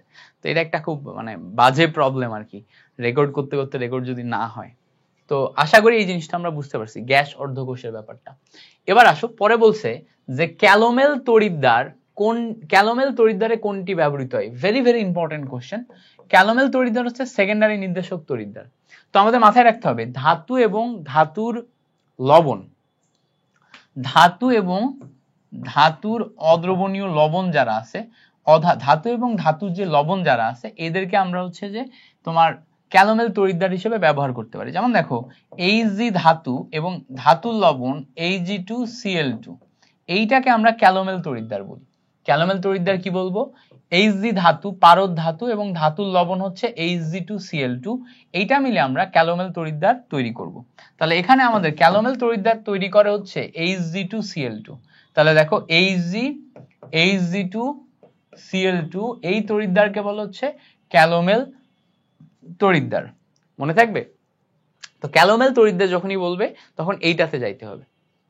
সিলভার এবং সিলভার ক্লোরাইড তড়িৎদ্বার আছে, আরেকটা হচ্ছে ধাতব তড়িৎদ্বার, ধাতু এবং ধাতুর লবণ তড়িৎদ্বার, সিলভার ক্লোরাইড তড়িৎদ্বার। বাট এটা ক্যালোমেল তড়িৎদ্বার না, এটা হচ্ছে আমাদের ক্যালোমেল তড়িৎদ্বার। মেইনলি ক্যালোমেল তড়িৎদ্বারটা আমাদের বেশি ইম্পর্টেন্ট, মাথায় রাখতে হবে। আচ্ছা, এবার আসো পরে দেখি। পরে বলছে যে ই জিঙ্ক থেকে জিঙ্ক 2+, এটার ভ্যালু এত যদি হয়, ই সিলভার থেকে সিলভার প্লাস, এটার ভ্যালু এত যদি হয়, তড়িৎ কোষটির মোট বিভব কত? তো আমরা জানি আমাদের মোট বিভব E naught equals to E naught of oxidation plus E naught of reduction. আচ্ছা, E naught of oxidation, oxidation কিভাবে করব? অক্সিডেশন মানে হচ্ছে জারণ। তো জারণ এখানে খেয়াল করে দেখো, জিঙ্ক থেকে জিঙ্ক 2+, এর যে জারণ বিভব এটা পজিটিভ, আর এইটা যে জারণ বিভব এটা নেগেটিভ। তাহলে এইটা জারণ করলে নেগেটিভ হওয়া মানে এখানে বিজারণ হয়েছে, সো এটা বিজারণ বিভব করলে আবার পজিটিভ হয়ে যায়। তার মানে এটাতে জারণ ঘটে, এটাতে বিজারণ ঘটে। এটাতে তুমি যদি জারণ ঘটাও তাহলে জিঙ্ক থেকে জিঙ্ক 2+ লেখা যায় প্লাস, এটাতে তুমি যদি বিজারণ ঘটাও তাহলে E naught of silver plus থেকে সিলভার লেখা যায়। তো প্রথমটার ক্ষেত্রে তুমি যখন জারণ করবা তখন 0.76 আসবে, দ্বিতীয়টার ক্ষেত্রে তুমি যখন বিজারণ করবা এটা উল্টাই দিলে 0.79 আসবে। দুইটা মিলে ক্যালকুলেট করো, ক্যালকুলেট করলে তুমি পেয়ে যাবা। দুইটা মিলে ক্যালকুলেট করো, তুমি জাস্ট ভ্যালুটা বসাও, 0.76 প্লাস 0.79, ক্যালকুলেশন করলে 1.55, এইটা আসবে হচ্ছে আমাদের বিজারণ বিভব। বুঝতে পারছো? 1.55। ওকে, ব্যাপারটা আমরা ক্লিয়ার হয়েছি। এবার পরে আসো, পরে বলছে প্রমাণ হাইড্রোজেন তড়িৎদ্বার নিচের কোনটির সাথে ক্যাথোড হিসেবে কাজ করে? সো ক্যাথোড হিসেবে কাজ করে, ভালো করে খেয়াল করলে দেখবা যে ধাতু সক্রিয়তা সিরিজের উপর থেকে নিচে যদি আমরা যাই, উপরে যারা থাকে তারা হচ্ছে জারণ ঘটায়, আর নিচে যারা থাকে তারা হচ্ছে বিজারণ ঘটায়। তো উপরে যারা থাকে তারা সবাই অ্যানোড, আর নিচে যারা থাকে তারা সবাই ক্যাথোড হিসেবে কাজ করে। ঠিক আছে, এবার আমাদের বলছে প্রমাণ হাইড্রোজেন তড়িৎদ্বার নিচের কোনটির সাথে ক্যাথোড হিসেবে কাজ করে? তো হাইড্রোজেন তড়িৎদ্বার ক্যাথোড, তার মানে আমরা এখানে প্রমাণ হাইড্রোজেন তড়িৎদ্বার নিব, এ থাকবে ক্যাথোড, মানে এ যদি ক্যাথোড হয় তাহলে এর জন্য অ্যানোড হতে হবে অবশ্যই এর উপরে যারা আছে তারা, হাইড্রোজেনের উপরে যারা আছে তারা। এবার এখানে ভালো করে খেয়াল করলে দেখবা এই জায়গাতে তোমার সিলভার, কপার, গোল্ড এই সবাই আমার হাইড্রোজেনের নিচে আছে। কপার, সিলভার, গোল্ড সবাই হাইড্রোজেনের নিচে আছে। হাইড্রোজেনের নিচে থাকলে এ এখন অ্যানোড হবে আর এরা সবাই হবে ক্যাথোড। বাট হাইড্রোজেনের উপরে একমাত্র খেয়াল করে দেখো জিঙ্ক আছে। তাহলে জিঙ্ক যদি উপরে থাকে এ অ্যানোড হিসেবে কাজ করবে আর হাইড্রোজেন তড়িৎদ্বার এর নিজে ক্যাথোড হিসেবে কাজ করবে। এটা হচ্ছে আমাদের ধাতু সক্রিয়তার সিরিজ যেটা আছে সেখান থেকে আন্ডারস্ট্যান্ডিং। আবার বলি, ধাতু সক্রিয়তার সিরিজে যারা উপরে থাকে তাদের জারণ ঘটে, যারা নিচে থাকে তাদের বিজারণ ঘটে। যাদের জারণ ঘটে তারা অ্যানোড হিসেবে কাজ করে, যাদের বিজারণ ঘটে তারা ক্যাথোড হিসেবে কাজ করে। এবার আমরা হাইড্রোজেনকে ক্যাথোড বানাচ্ছি, মানে অ্যানোড হইতে গেলে হাইড্রোজেনের উপরে হইতে হবে। হাইড্রোজেনের উপরে একমাত্র দেখো জিঙ্ক থেকে জিঙ্ক 2+ আছে। তাহলে এখানে আমাদের অ্যানোড হিসেবে কাজ করবে জিঙ্ক থেকে জিঙ্ক 2+। জিঙ্ক থেকে জিঙ্ক 2+, এটা আমাদের অ্যানোড হিসেবে কাজ করবে। ওকে, এ পর্যন্ত ক্লিয়ার? আচ্ছা, পরে আসো। পরে বলছে প্লাটিনাম হাইড্রোজেন থেকে হাইড্রোজেন প্লাস এটার সাথে নিচের কোনটি ক্যাথোড হিসেবে কাজ করবে?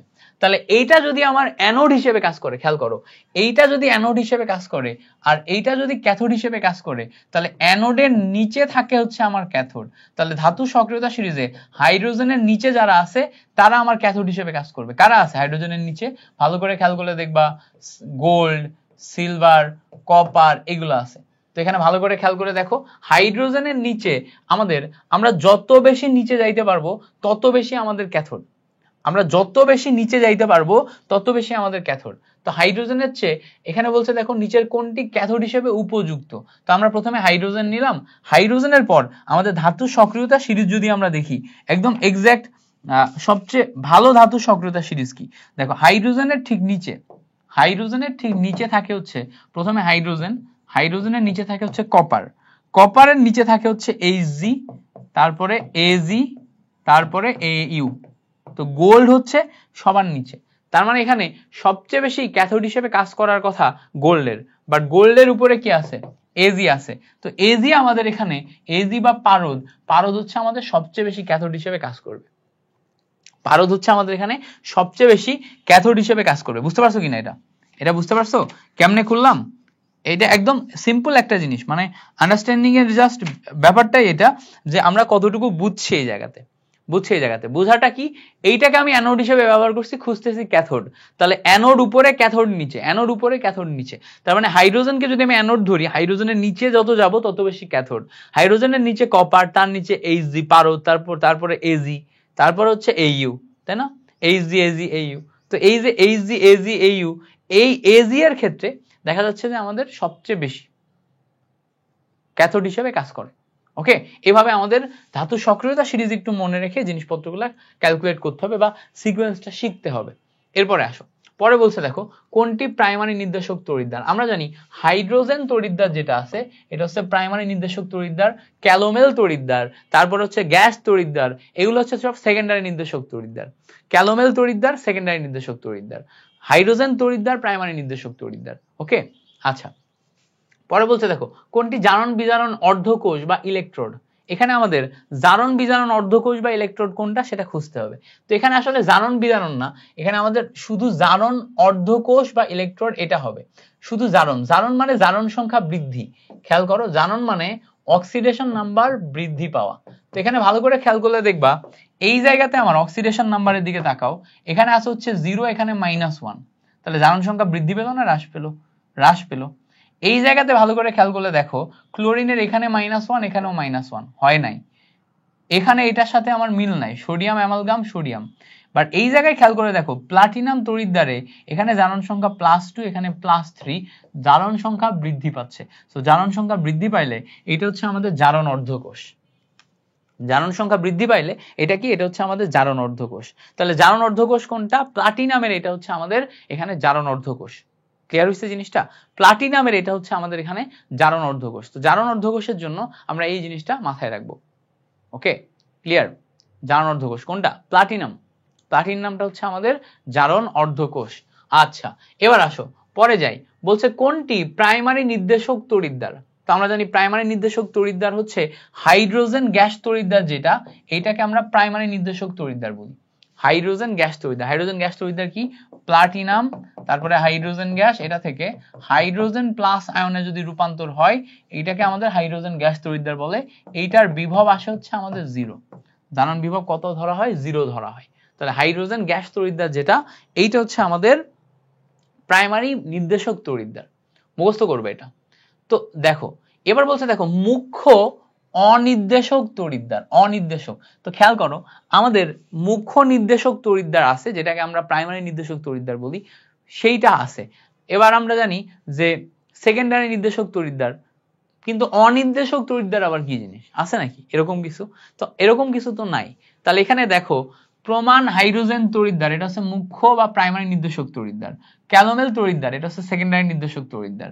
গ্যাস তড়িৎদ্বার, এটা হচ্ছে সেকেন্ডারি নির্দেশক তড়িৎদ্বার। ক্যাডমিয়াম তড়িৎদ্বার বলে কিছু নাই। ক্যাডমিয়াম তড়িৎদ্বার বলে যেহেতু কিছু নাই, এইটা হচ্ছে আমাদের অনির্দেশক তড়িৎদ্বার। তাহলে কারেক্ট অ্যান্সার কোনটা হবে? এই ক্যাডমিয়াম তড়িৎদ্বার যেটা, এইটা হবে কারেক্ট অ্যান্সার। কেন? কারণ এইটাই হচ্ছে আমার অনির্দেশক তড়িৎদ্বার। বাকি এই যে তিনটা, এই তিনটাই হচ্ছে আমার নির্দেশক তড়িৎদ্বার। বাকি তিনটাই হচ্ছে আমার নির্দেশক তড়িৎদ্বার। এগুলা কি? এগুলা সব হচ্ছে আমার নির্দেশক তড়িৎদ্বার। তাহলে লাস্টে যেটা আছে এটাকে আমরা অনির্দেশক বলতে পারবো। ওকে, আচ্ছা।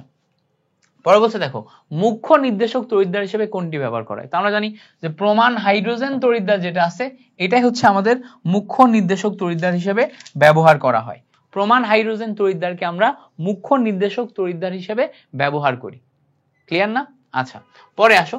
পরে বলছে প্রমাণ হাইড্রোজেন তড়িৎদ্বারের বিভব মান কত? আমরা জানি প্রমাণ হাইড্রোজেন তড়িৎদ্বারের বিভব মান 00 ভোল্ট। প্রমাণ হাইড্রোজেন তড়িৎদ্বারের বিভব মান 00 ভোল্ট হিসেবে ধরা হয়। পরে বলছে দেখো গ্যাস ইলেকট্রোডে কোন ধাতু যুগল ব্যবহৃত হয়? কোন ধাতু যুগল ব্যবহৃত হয়? গ্যাস।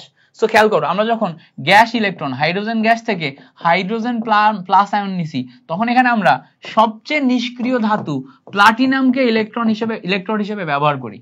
প্লাটিনামকে। এখন যদি প্লাটিনাম না থাকে তাহলে এরকম নিষ্ক্রিয় ধাতু গোল্ড আছে, গোল্ডকেও ব্যবহার করা যায়। এজন্য আমরা মাথায় রাখবো যে গ্যাস ইলেকট্রোডে আমরা ইলেকট্রোড হিসেবে বা গ্যাস তড়িৎদ্বারে আমরা ইলেকট্রোড হিসেবে সবসময় প্লাটিনাম এবং গোল্ড এই দুইটাকে ব্যবহার করি। কারণ কি? এরা সবচেয়ে বেশি নিষ্ক্রিয়। এরা সরাসরি ওই বিক্রিয়াতে অংশ নেয় না, এরা জারণ বিজারণ ঘটায় না। এই জন্য প্লাটিনাম এবং গোল্ড যারা আছে এগুলাকে আমাদের এখানে ব্যবহার করা হয়। ধাতু যুগল, কোন ধাতু যুগলকে আমরা গ্যাস ইলেকট্রোডে ব্যবহার করি? প্লাটিনাম এবং গোল্ড। প্রশ্ন মুখস্থ করবা, এরপরে অ্যান্সার লিখে লিখে প্র্যাকটিস করবা। প্রশ্ন মুখস্থ করবা, অ্যান্সার লিখে লিখে প্র্যাকটিস করবা। ওকে, পরে বলছে দেখো প্রমাণ হাইড্রোজেন তড়িৎদ্বারে অ্যাসিড দ্রবণের ঘনমাত্রা কত? প্রমাণ হাইড্রোজেন তড়িৎদ্বারে আমাদের অ্যাসিড দ্রবণ হাইড্রোজেন প্লাস যেই দ্রবণ, এর ঘনমাত্রা আসে হচ্ছে 1 মোলারিটি। হাইড্রোজেন গ্যাস যেটা আছে এর চাপ আসে 1 অ্যাটমসফিয়ারিক প্রেসার। টেম্পারেচার আসে হচ্ছে 225 ডিগ্রি সেন্টিগ্রেড বা 298 কেলভিন। এই ইনফরমেশনগুলা মুখস্থ। তাহলে এখানে আমরা পাবো হচ্ছে 1 molarity. 1 molarity is the correct answer. 1 molarity is the correct answer. বুঝতে পারছো? ওকে, পরে আসো। পরে বলছে নিচের কোনটি শক্তিশালী বিজারক? শক্তিশালী বিজারক। বিজারকের কাজ কি? বিজারকের কাজ হচ্ছে জারণ করা। বিজারকের কাজ হচ্ছে জারণ করা। জারণ করলে সে অ্যানোড হিসেবে কাজ করবে। সো অ্যানোডকে, যে ধাতু সক্রিয়তা সিরিজে যত উপরে সে হচ্ছে তত বেশি অ্যানোড। তো ধাতু সক্রিয়তা সিরিজে সবচেয়ে উপরে হচ্ছে লিথিয়াম। তাহলে লিথিয়াম হচ্ছে আমাদের সবচেয়ে শক্তিশালী বিজারক হিসেবে কাজ করে। ধাতু সক্রিয়তা সিরিজ মুখস্থ করো, দেখবা সবচেয়ে উপরে কি? লিথিয়াম। যেমন এই যে লিথিয়াম, তারপরে সোডিয়াম, পটাশিয়াম, কে না কে ম্যাকগাইভার এলো যেন হাই, কুলাঙ্গার হাজি পেটাবে আমায়। পড়ছি না আমরা ধাতু সক্রিয়তা সিরিজের ছন্দের মাধ্যমে ধাতু সক্রিয়তা সিরিজ মনে রাখা। এর ভিতরে সবচেয়ে উপরে কে? লিথিয়াম। তো লিথিয়াম এখানে আমার জারণ করতেছে এবং সে হচ্ছে আমাদের শক্তিশালী বিজারক হিসেবে কাজ করে। ওকে, আচ্ছা, আশা করি এই ব্যাপারটা ক্লিয়ার। এবার বলছে দেখো তড়িৎ বিশ্লেষণকালে কোনটি আগে চার্জ মুক্ত হবে? দেখো ধাতু সক্রিয়তা সিরিজে যে যত নিচে থাকে সে ক্যাটায়ন হোক অথবা অ্যানায়ন হোক, যে যত নিচে থাকে সে তত আগে চার্জ মুক্ত হয়।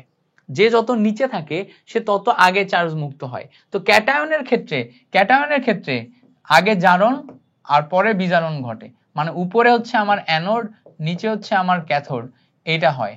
তো দেখো চার্জ মুক্ত হয় কে? যে যত নিচে থাকে সে তত চার্জ মুক্ত হয়। তো এখানে ভালো করে খেয়াল করলে দেখবা প্রথমে আমার হাইড্রোজেন গ্যাস আছে, হাইড্রোজেন, তারপরে হচ্ছে আমার কপার 2+ আছে, তারপরে আমার হচ্ছে গোল্ড 3+ আছে, তারপরে আমার সিলভার প্লাস আছে। তো সবার নিচে আছে হচ্ছে আমাদের সিলভার, সবার নিচে কে আছে, এই সবার সিলভার প্লাসের পর আছে হচ্ছে গোল্ড, সরি এখানে সিলভার প্লাসের পর আছে হচ্ছে গোল্ড, এখানে আছে হচ্ছে সিলভার প্লাস, তারপরে আছে হচ্ছে গোল্ড 3+।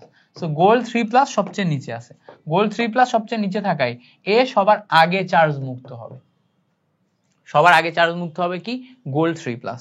তো আমাদের ধাতু সক্রিয়তা সিরিজে যে যত নিচে থাকে সে তত আগে চার্জ মুক্ত হয়। চার্জ মুক্ত হওয়ার শর্ত কি, নিচে থাকা, যে যত নিচে থাকবে সে তত আগে চার্জ মুক্ত হবে। তাহলে এখানে সবার আগে চার্জ মুক্ত হয় কি, গোল্ড প্লাস। পরেরটা দেখো, পরেরটা বলছে তড়িৎ বিশ্লেষণকালে কোন আয়নটি আগে চার্জ মুক্ত হবে, এটা আমার অ্যানায়ন। তো অ্যানায়নের ক্ষেত্রে কে আগে চার্জ মুক্ত হবে, অ্যানায়নের ক্ষেত্রে দেখো, অ্যানায়নের ক্ষেত্রে আমার প্রথমে মাথায় রাখতে হবে নাইট্রেট মাইনাস আয়ন, তারপরে সালফেট মাইনাস আয়ন, তারপরে হচ্ছে কার্বনেট মাইনাস আয়ন, তাই না? সো নাইট্রেট সালফেট কার্বনেট এরপরে ভালো করে খেয়াল করো ব্রোমিন, তারপরে হচ্ছে হ্যাঁ কার্বনেট না, এটা কার্বনেট না, এটা হচ্ছে ক্লোরিন। নাইট্রেট সালফেট এরপরে আসে হচ্ছে ক্লোরিনের পরে ব্রোমিন, তারপরে আয়োডিন, তারপরে হাইড্রোক্সিল। এটাকে আমি যে আব্দুর রহমান ভাইয়ের ক্লাস দেখছিলাম একবার, উনি বলছিল যে NSC নর্থ সাউথ কলেজ, তারপরে এখানে বায়োলজি পড়ায় BIO. So nitrate sulphate chlorine bromine iodine hydroxyl, ঠিক আছে? তো এটা উপর থেকে নিচে যত যাবে তত চার্জ মুক্ত হওয়ার প্রবণতা বাড়বে। তো চার্জ মুক্ত হওয়ার প্রবণতা নিচে যত তত বেশি, তাহলে সবচেয়ে নিচে কে, হাইড্রোক্সিল নিচে যদি হয় তাহলে চার্জ মুক্ত হওয়ার প্রবণতা হাইড্রোক্সিলের সবচেয়ে বেশি। আবার তোমাদের সবাইকে স্বাগতম। চলো আমরা পরবর্তী এমসিকিউ গুলা সলভ করার চেষ্টা করি আমাদের তড়িৎ রসায়নের পর্ব 2-তে। পর্ব 2-তে আমরা এর পরের এমসিকিউ গুলা সলভ করব। তো পর্ব 2-তে প্রথমে আমাদের বলছে নিচের কোনটি সবচেয়ে কম সক্রিয় ধাতু। তো আমরা জানি ধাতুর সক্রিয়তা সিরিজে যে যত নিচে থাকে তত তার সক্রিয়তা কমে, আর যে যত উপরে থাকে তত তার সক্রিয়তা বাড়ে। উপরের দিকে আমাদের লিথিয়াম, তারপর হচ্ছে যে পটাশিয়াম, তারপর হচ্ছে সোডিয়াম, এগুলো আছে না, এগুলো হচ্ছে আমার ধাতুর সক্রিয়তা সিরিজে উপরের দিককার ধাতু। আর নিচের দিকে সবচেয়ে কম সক্রিয় হিসেবে বিবেচনা করা হয় হাইড্রোজেনের নিচে যেগুলো আছে, হাইড্রোজেন, তারপর কপার, তারপর হচ্ছে Hg, তারপরে Ag, তারপরে Au, এগুলা। তো সবার নিচে তুমি যদি ধাতু সক্রিয়তা সিরিজ মুখস্থ করো দেখবা গোল্ড সবার নিচে থাকে। তো গোল্ড এবং প্লাটিনাম সবার নিচে থাকে। গোল্ড সবার নিচে থাকায় আমরা এখানে কারেক্ট আনসার হিসেবে সবচেয়ে কম সক্রিয় ধাতু গোল্ড দাগাতে পারি। কারেক্ট আনসার হিসেবে সবচেয়ে কম সক্রিয় ধাতু গোল্ড দাগাতে পারি। সো গোল্ড হচ্ছে আমাদের এখানে সবচেয়ে কম সক্রিয় ধাতু। পরে আসো নিচের কোনটি ধাতব আয়ন তড়িৎদ্বার। ধাতব আয়ন তড়িৎদ্বার মানে প্রথমে আমাদের ধাতু থাকবে, তারপর ধাতুর আয়ন তৈরি হবে। তো এখানে খেয়াল করো, এখানে আমাদের সিলভার ধাতু আছে, সিলভার ধাতুর পর সিলভার ধাতুর আয়ন তৈরি করছে, সিলভার থেকে সিলভার নাইট্রেট। তো এখানে আমাদের সিলভার থেকে সিলভার প্লাস আয়ন, এটা সলিড, এটা আয়ন। তো সিলভার এবং সিলভার নাইট্রেট এইটাকে আমরা বলতেছি ধাতুর আয়ন, যেটা আমাদের সি নাম্বার, এবং এটাই কারেক্ট আনসার, ধাতুর আয়ন তড়িৎদ্বার। বুঝতে পারছো? তো আশা করি এই ব্যাপারটা ক্লিয়ার। পরে আসো, পরে বলছে সক্রিয়তা সিরিজে কোনটির অবস্থান উপরে। তো আমরা এক সক্রিয়তা সিরিজ মুখস্থ করলে অনেক কিছু বুঝতে পারবো। তো এখানে খেয়াল করো ধাতুর যে সক্রিয়তা সিরিজ তার ভিতরে কোনটির অবস্থান উপরে। অবভিয়াসলি এখানে যেই কয়টা আছে এর ভিতরে ক্যালসিয়ামের অবস্থান উপরে।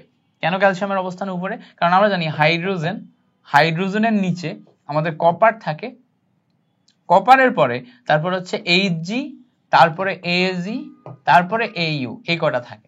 তো এখানে ভালো করে খেয়াল করো, এই জায়গাতে Ag, তারপর কপার, এগুলো সব হাইড্রোজেনের নিচের। এই যে লেড হচ্ছে হাইড্রোজেনের ঠিক হালকা উপরের দিকে থাকে, ক্যালসিয়াম একদম শুরুর দিকে। তোমার হচ্ছে লিথিয়াম, সোডিয়াম, পটাশিয়াম, ক্যালসিয়াম, এগুলো একদম শুরুর দিকে। তো উপরে থাকে হচ্ছে আমাদের ক্যালসিয়াম। তুমি চাইলে যে বইয়ে যে সমস্ত ছন্দগুলা দেয়া আছে, কে না কে ম্যাকগাইভার, এলো যেন হাই, কুলাঙ্গার হাজি পেটাবে আমায়, ছন্দের মাধ্যমে জিনিসপত্রগুলো মনে রাখতে পারো। বাট আমি ছন্দ প্রেফার করি না, আমি হচ্ছে যে জাস্ট জেনারেল কমন সেন্স দিয়ে এই জিনিসপত্রগুলো একটু মনে রাখার ট্রাই করি, কারণ ছন্দ আমার খুব একটা ভালো লাগে না। ওকে, পরে আসো, পরে বলছে দেখো তড়িৎ রাসায়নিক সক্রিয়তা সিরিজে নিচের কোনটি সঠিক। তো এখানে তড়িৎ রাসায়নিক সক্রিয়তা সিরিজে আমাদের দেখতে হবে যে এই যে যেই জিনিসপত্রগুলো আছে এর ভিতরে কোনটা সক্রিয়তা বেশি কোনটা সক্রিয়তা কম। তো এখানে আমাদের অ্যালুমিনিয়ামের সক্রিয়তা নিকেলের চেয়ে কম।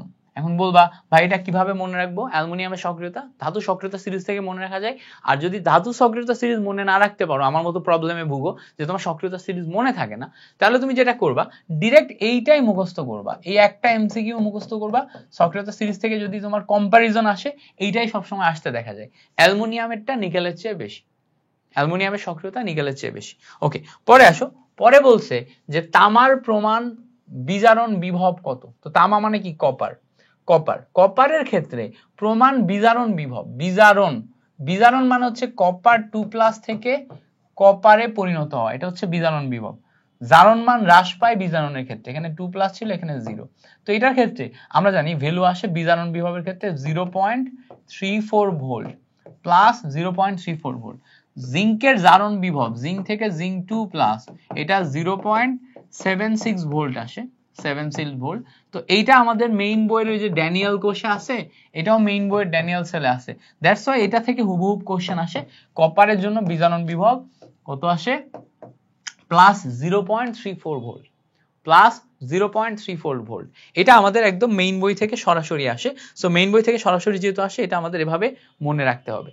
আচ্ছা, পরে কোশ্চেন, পরে বলছে যে জিঙ্কের প্রমাণ বিজারণ বিভব কোনটি? জিঙ্কের, তাহলে একটু আগেই দেখে আসলাম প্রমাণ জারণ বিভব, জিঙ্কের প্রমাণ জারণ বিভব প্লাস 7.6, 0.76। তাহলে এখানে জারণ বিভব বলতে বোঝাচ্ছে জিঙ্ক থেকে জিঙ্ক 2+, এইটার ক্ষেত্রে, এইটার ক্ষেত্রে 0.76। বাট যদি আবার এরকম বলতো জিঙ্ক 2+ থেকে জিঙ্ক এইটা বলতো তখন কিন্তু উল্টাই যেত, -0.76 ভোল্ট হয়ে যেত। সো কোনটা আমাদের জিজ্ঞেস করতেছে, that is very much important. Okay, আচ্ছা এই পর্যন্ত বুঝলাম। এবার বলছে দেখো অ্যানোড তড়িৎদ্বারে কি ঘটে। অ্যানোড তড়িৎদ্বার, অ্যানোড, অ্যানোডে আমরা জানি অ্যানোড সবসময়, আমি এইভাবে মনে রাখি অ্যানঅক্স ক্যারেড। তো অ্যানোডে অক্সিডেশন ঘটে, অক্সিডেশন মানে কি? অক্সিডেশন মানে হচ্ছে জারণ, আর ক্যারেড, ক্যারেড রেড মানে কি? বিজারণ। তো আমাদের অ্যানোডে জারণ, ক্যাথোডে বিজারণ ঘটে। তো অ্যানোড তড়িৎদ্বার এখানে আমাদের ঘটবে কি? জারণ, জারণ। জারণ মানে কি? জারণ মানে আবার জারণ সংখ্যা বৃদ্ধি, জারণ সংখ্যা বৃদ্ধিকে জারণ বলে, জারণ সংখ্যা বৃদ্ধিকে জারণ বলে। তো অ্যানোডে জারণ, ক্যাথোডে বিজারণ, এইভাবে। ওকে, পরে আসো, পরে বলছে দেখো ড্যানিয়েল সেল তৈরিতে অ্যানোড রূপে ব্যবহৃত তড়িৎদ্বার হলো কোনটি। তো ড্যানিয়েল সেল, ড্যানিয়েল সেলে আমাদের অ্যানোড হিসেবে ব্যবহার হয় হচ্ছে জিঙ্ক, জিঙ্ক থেকে জিঙ্ক 2+, এটা হচ্ছে অ্যানোড, বাম সাইডে থাকে। আর কপার 2+ থেকে কপার, এটা ডান সাইডে থাকে, এটা হচ্ছে ক্যাথোড।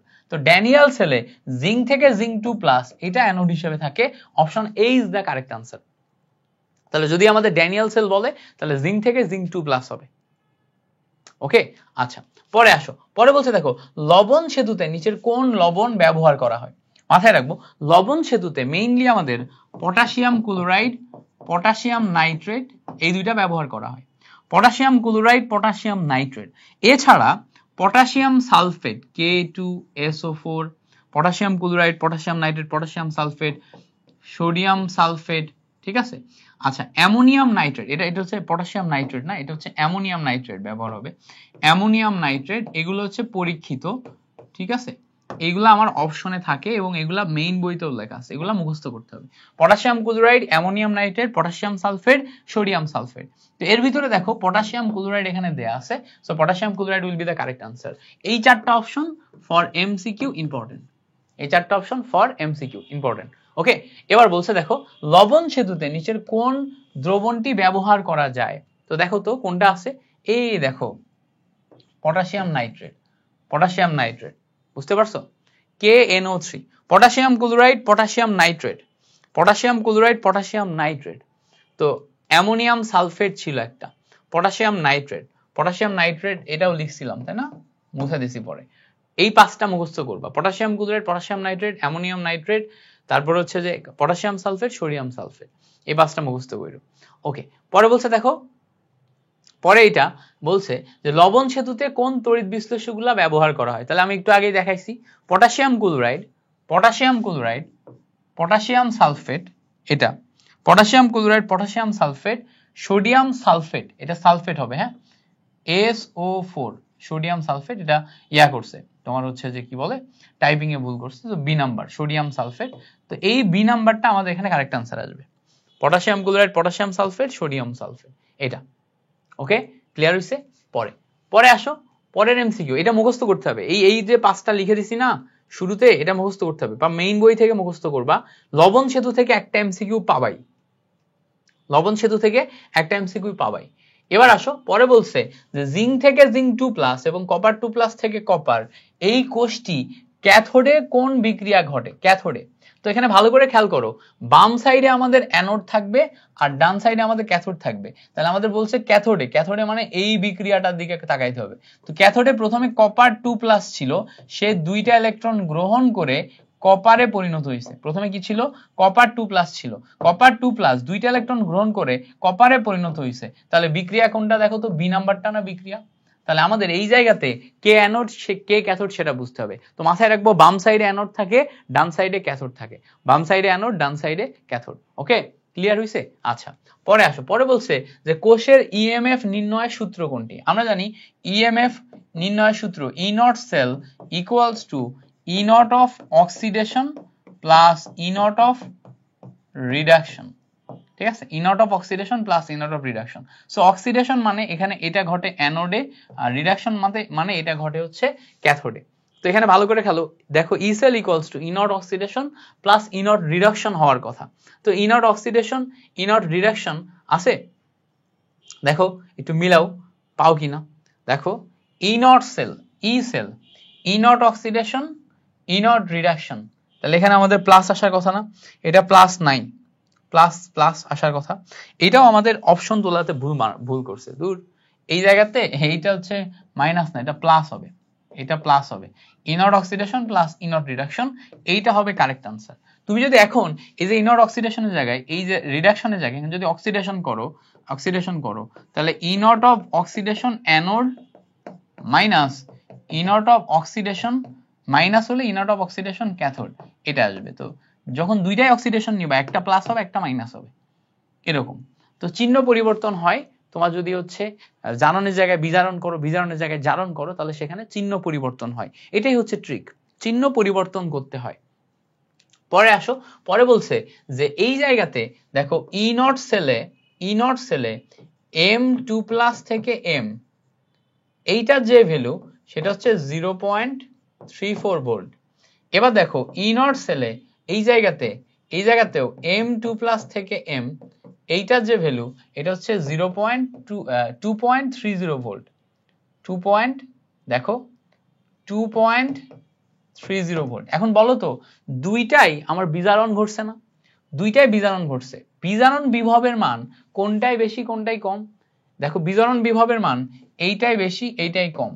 তো বিজারণ বিভব এইটার মান যদি এইটাই বেশি এইটাই কম হয়, তাহলে বিজারণ বিভবের মান হবে পজিটিভ। জারণ বিভবের মান, তাহলে এইটাই আমার মেইনলি জারণ ঘটবে, আর এইটাই হচ্ছে আমার বিজারণ হওয়ার কথা। এইটাই জারণ, এইটাই বিজারণ হওয়ার কথা। কারণ কি, বিজারণ বিভবের মান যদি বিজারণই ঘটে তাহলে সেটা পজিটিভ হয়। আচ্ছা, এখানে জারণের মান, এখানে কিন্তু আমাদের বিজারণ ঘটছে, বাট বিজারণের মান আমার নেগেটিভ হয়েছে। বাট আমাদের একটা জিনিস মাথায় রাখতে হবে যে আমরা উপর থেকে নিচে যত যাবো তত আমার বিজারণ বিভব বাড়বে, আর উপরে যত যাবো তত তোমার জারণ বিভব বাড়বে। সো এ উপরে আছে, এর নিচে আছে, সো এর বিজারণ বিভব বাড়ছে, আর এর তোমার হচ্ছে যে বিজারণ বিভব এর হচ্ছে কমছে। তো উপর দিকে আমার বিজারণ বিভব কমে, উপরের দিকে আমার বিজারণ বিভব কমছে। তার মানে এই হচ্ছে আমার অ্যানোড হিসেবে কাজ করবে, এই হিসেবে আমার ক্যাথোড হিসেবে কাজ করবে।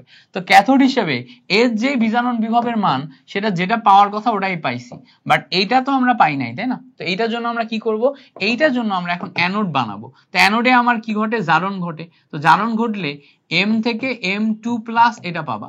তো M থেকে M2+ এর ভ্যালু এটা উল্টাই দিলে -0.34 এটা আসছে, প্লাস দেখো এখানে M2+ থেকে M, এইটার ভ্যালু এইটা আসে। তো এইটা আমার বিজারণ, তাই না? এর বিজারণ হচ্ছে M2+ থেকে M নিব, এইটার যে ভ্যালু সেটা হচ্ছে +2.3 এটাই আসছে। সো এখানে আমাদের 2.3 এটা থেকে 0.34 এটা যদি বাদ দিই 1.96 টাইপের একটা ভ্যালু আসে। সো এই যে 1.96 টাইপের ভ্যালু আসে, এটা প্লাস ভ্যালু, এটা আসবে হচ্ছে কারেক্ট আনসার। তাহলে এটা বোঝার উপায় কি? বোঝার উপায় হচ্ছে যে এখানে আমাদের বিজারণ ঘটছে, বিজারণের মান বড় আর বিজারণের মান ছোট। তো বিজারণের মান যত বড় হয় তত সে তোমার ক্যাথোড হিসেবে কাজ করে, আর যত ছোট হয় তত সে অ্যানোড হিসেবে কাজ করে। তার মানে এইটা হবে আমার ক্যাথোড, এইটা হবে আমার অ্যানোড। বুঝতে পারছো? তো এইটা কি, ওই যে ধাতু সক্রিয়তা সিরিজে যে উপরে থাকে সে অ্যানোড, যে নিচে থাকে সে ক্যাথোড। ক্যাথোড কেন? কারণ এদিকে বিজারণ বিভব বাড়ে আর উপরের দিকে বিজারণ বিভব কমে। তাহলে একজনের বিজারণ বিভব বেশি মানে সে নিচে আছে, একজনের বিজারণ বিভব কম মানে সে উপরে আছে। দ্যাট মিন্স এ হবে অ্যানোড, এ হবে ক্যাথোড। সো এই যে অ্যানোড হিসেবে কাজ করলো, একে এখন আমরা তোমার বিজারণ থেকে জারণে কনভার্ট করে নিব, তাহলেই হবে। বিজারণ থেকে জাস্ট জারণে কনভার্ট করে নেব, সিম্পল। এইটুকু করলেই আমাদের মিলে যাবে। আচ্ছা, এই পর্যন্ত ক্লিয়ার হওয়ার কথা। এরপরে বলছে দেখো জিঙ্ক থেকে জিঙ্ক 2+ এবং এখানে হাইড্রোজেন থেকে হাইড্রোজেন প্লাস দুইটা তড়িৎ দ্বার গঠিত তড়িৎ কোষের কোষ সংকেত কোনটা? তো এখানে ভালো করে একটু বোঝার চেষ্টা করব আমরা। এই জায়গাতে জিঙ্ক থেকে জিঙ্ক 2+, এইটার ভ্যালু 0.76 আছে। আর এখানে হাইড্রোজেন থেকে হাইড্রোজেন প্লাস এইটার দেয়া আছে 2.30। তো এইটারও জারণ ঘটছে, এইটারও জারণ ঘটছে, এইটারও জারণ ঘটছে। তো জারণ বিভবের মান কোনটার বেশি? দেখো তো, এইটার বেশি না, এইটার বেশি, এইটার কম। তো যেইটার বেশি সে উপরে যাবে। তাহলে এই হাইড্রোজেন থেকে হাইড্রোজেন প্লাস এইটাকে তুমি যদি জারণ ঘটাও এবং এর মান যদি এত বেশি হয়, তাহলে এ আসলে অ্যানোড হিসেবে কাজ করবে, এ আসলে কি ক্যাথোড হিসেবে কাজ করবে। জারণ বিভব যার বেশি সে অ্যানোড, আর যার জারণ বিভব কম সে ক্যাথোড। তাহলে এ অ্যানোড হিসেবে কাজ করছে, ক্যাথোড হিসেবে কাজ করছে। অ্যানোড হিসেবে কাজ করলে একে তুমি হচ্ছে যে অ্যানোডে লিখবা। তো এর অ্যানোড হলে এ হচ্ছে তোমার মেইনলি অ্যানোডে, মানে বাম সাইডে থাকবে। বাম সাইডে কি হাইড্রোজেন থেকে হাইড্রোজেন প্লাস, এটা অ্যানোড হিসেবে কাজ করলো। আর এ তখন আমার ক্যাথোড হিসেবে কাজ করবে। ক্যাথোড হচ্ছে জিঙ্ক 2+ থেকে জিঙ্ক। এখন এ যে অ্যানোড, এটা তো গ্যাস তড়িৎদ্বার। গ্যাস তড়িৎদ্বার হলে আমাকে প্লাটিনাম দিতে হবে। তাহলে খেয়াল করো, এখানে প্লাটিনাম 1 মোলারিটি হাইড্রোজেন থেকে হাইড্রোজেন প্লাস, একে আমরা অ্যানোড হিসেবে কাজ করলাম শুধুমাত্র এই ইনফরমেশনটার উপর ভিত্তি করে, আর একে বানাইলাম ক্যাথোড। এইটা আসলো কারেক্ট আনসার অ্যাকর্ডিং টু এই স্ট্রিম, এই প্রশ্নটার উপর ডিপেন্ড করে, অন্য কোথাও কিন্তু না। হাইড্রোজেনের কিন্তু তোমার জারণ বিভবের মান অনেক কম, 0। সো 0 হইলে জেনারেলি আমাদের জিঙ্ক কি হচ্ছে অ্যানোড হিসেবে কাজ করে। বাট যেহেতু এখানে বেশি দেয়া আছে, তোমার নলেজটা, তোমার আন্ডারস্ট্যান্ডিংটা বোঝার জন্য দেয়া আছে। তো আন্ডারস্ট্যান্ডিংটা বুঝবে কিভাবে? যার জারণ বিভব বেশি সে অ্যানোড হিসেবে কাজ করে, সে উপরে থাকে। তো জারণ বিভব এখানে এইটার বেশি দেয়া আছে, মানে এ অ্যানোড, এ অটোমেটিক ক্যাথোড। তাহলে অ্যানোড হলে একে অ্যানোড হিসেবে কাজ করতে হবে, একে ক্যাথোড হিসেবে, ক্যাথোডের বিক্রিয়া লিখতে হবে। তো আমরা এখানে বিক্রিয়া লিখছি, দেখো মিলে গেছে। কি অবস্থা বলো, বুঝতে পারছো? ক্লিয়ার হয়েছে? ক্লিয়ার হইলে খুবই ভালো। চলো আমরা পরের এমসিকিউ দেখি। পরের এমসিকিউ বলছে দেখো লেড স্টোরেজ ব্যাটারিতে কোনটি ব্যবহার হয়? তো আমরা জানি লেড স্টোরেজ ব্যাটারিতে আমরা সালফিউরিক অ্যাসিড ব্যবহার করি। লেড স্টোরেজ ব্যাটারিতে আমরা সালফিউরিক অ্যাসিড ব্যবহার করি। লেড স্টোরেজ ব্যাটারি আমাদের সিলেবাসে নাই, বাট এই এমসিকিউ গুলা বইতে আছে, হুবহুব তুলে দিতে পারে প্রশ্ন কঠিন করার জন্য। এই জন্য এই এমসিকিউ গুলা জাস্ট একবার করে রিডিং মারবা। যেমন লেড স্টোরেজ ব্যাটারিতে সালফিউরিক অ্যাসিড ব্যবহার করা হয়। পরে বলছে দেখো লেড সঞ্চয়ী কোষে কোনটি তড়িৎ বিশ্লেষ্য হিসেবে ব্যবহার করা হয়? কোনটি তড়িৎ বিশ্লেষ্য? তো লেড স্টোরেজ ব্যাটারিতে তড়িৎ বিশ্লেষ্য হিসেবে অবশ্যই আমাদের সালফিউরিক অ্যাসিড ব্যবহার করা হয়। তড়িৎ বিশ্লেষ্য মানে আয়ন আদান প্রদানের জন্য আমরা যেটা ব্যবহার করি। তড়িৎ বিশ্লেষ্য মানে আয়নিক যৌগ যেখানে আমরা আয়ন আদান প্রদান করব, তো সালফিউরিক অ্যাসিড মুখস্থ করবা। পরে বলছে দেখো লেড সঞ্চয়ী কোষে সালফিউরিক অ্যাসিডের আপেক্ষিক গুরুত্ব কত? এটা হচ্ছে 1.25 মুখস্থ। লেড সঞ্চয়ী কোষে সালফিউরিক অ্যাসিডের আপেক্ষিক গুরুত্ব। পরে বলছে দেখো লেড সঞ্চয়ী কোষের অভ্যন্তরীণ রোধ কত? তো তোমাকে মাথায় রাখতে হবে লেড সঞ্চয়ী কোষের অভ্যন্তরীণ রোধ হচ্ছে 0.01 ওহম। বইতে আছে, বইয়ের এমসিকিউ এই জন্য মুখস্থ করা আছে, এগুলো সিলেবাসের বাইরে। তারপরও পরে বলছে দেখো মোটর গাড়িতে ব্যবহৃত লেড সঞ্চয়ী কোষের মাঝে মাঝে পানি দেওয়া হয় কেন? মাঝে মাঝে পানি দেওয়া হয় কারণ হচ্ছে এই যে সালফিউরিক অ্যাসিডের আপেক্ষিক গুরুত্বকে সঠিক রাখা। আপেক্ষিক গুরুত্ব মানে কি? ঘনত্ব, rho, m equals to rho V পড়ছো না? এই রোটা হচ্ছে আমাদের আপেক্ষিক গুরুত্ব। তাহলে ঘনত্ব বা আপেক্ষিক গুরুত্বকে সঠিক রাখার জন্য আমরা মাঝে মাঝে পানি দিই, তাও ডিস্টিল ওয়াটার দিই। এবার বলছে দেখো লেড স্টোরেজ ব্যাটারির মাধ্যমে কোন ভারী ধাতু খাদ্য শৃঙ্খলে প্রবেশ করে। সো লেড স্টোরেজ ব্যাটারিতে তো লেড থাকে, তাই না? তো লেড যদি থাকে তাহলে অবশ্যই লেড স্টোরেজ ব্যাটারির মাধ্যমে লেড আমাদের খাদ্য শৃঙ্খলে প্রবেশ করবে। লেড একটি ভারী ধাতু যেটা আমাদের ক্যান্সার সহ অন্যান্য রোগ জীবাণু সৃষ্টি করে, খাদ্য শৃঙ্খলে লেড প্রবেশ করবে। পরে বলছে দেখো শুষ্ক কোষের বিভব মান কত। শুষ্ক কোষ মানে কি? Dry sell. সো ড্রাই সেলের বিভব মান, এটা আমাদের একটু মাথায় রাখতে হবে, ড্রাই সেলের বিভব মান হচ্ছে 1.5 ভোল্ট। 1.5 ভোল্ট ড্রাই সেলের বিভব মান 1.5 ভোল্ট। এবার বলছে দেখো ড্রাই সেলে অ্যানোডে কোনটি ব্যবহার হয়। তো মাথায় রাখবো আমরা যখন ড্রাই সেল এইটা নিয়ে কাজ করব তখন আমরা মনে রাখবো যে এর আমার অ্যানোড আছে, ক্যাথোড আছে। অ্যানোডে আমরা ব্যবহার করব জিঙ্ক আর ক্যাথোডে ব্যবহার করব কার্বন। অ্যানোডে কি ব্যবহার করব? অ্যানোডে জিঙ্ক আর ক্যাথোডে কার্বন। সো কার্বনের সি আর ক্যাথোডের সি। অ্যানোডে জিঙ্ক আর কার্বনের সি, ক্যাথোডের সি। তাহলে অ্যানোড জিজ্ঞেস করছে এই জন্য জিঙ্ক, ক্যাথোড জিজ্ঞেস করলে কার্বন দণ্ড বলতাম। বুঝতে পারছো? ক্লিয়ার হয়েছে? ওকে, এভাবে আমরা ট্রিক হিসেবে মনে রাখবো।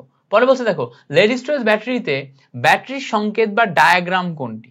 লেড স্টোরেজ ব্যাটারি যেটা আছে এটাতে ব্যাটারির সংকেত বা ডায়াগ্রাম বি নাম্বারটা আসে হচ্ছে আমাদের কারেক্ট আনসার। কি? লেড আছে, লেড থেকে লেড সালফেট তৈরি হয় আর সালফিউরিক অ্যাসিডের উপস্থিতিতে আমরা লেড অক্সাইড এবং লেড পাই। এইটা হচ্ছে আমার ব্যাটারির ডায়াগ্রাম। এটা কি? এটা হচ্ছে আমাদের ব্যাটারি ডায়াগ্রাম। সো এইটার যে বিক্রিয়া সহ বুঝলে তো আমাদের জন্য ভালো হয়, বাট বিক্রিয়া তো আমরা পড়ি নাই। সো আমরা যেটা করবো জাস্ট ডায়াগ্রামটাই মনে রাখবো, আমাদের বেশি ডিটেলসে যাওয়ার দরকার নেই। জাস্ট ডায়াগ্রামটা পড়বো ফর এমসিকিউ এর জন্য এইটুকু জাস্ট একটু প্র্যাকটিস করে রেখে দিব। যদি প্রশ্ন দিয়ে দেয় তাতে যাতে আমি ভুল না করি, অন্তত যেন আমি জেনে যাই।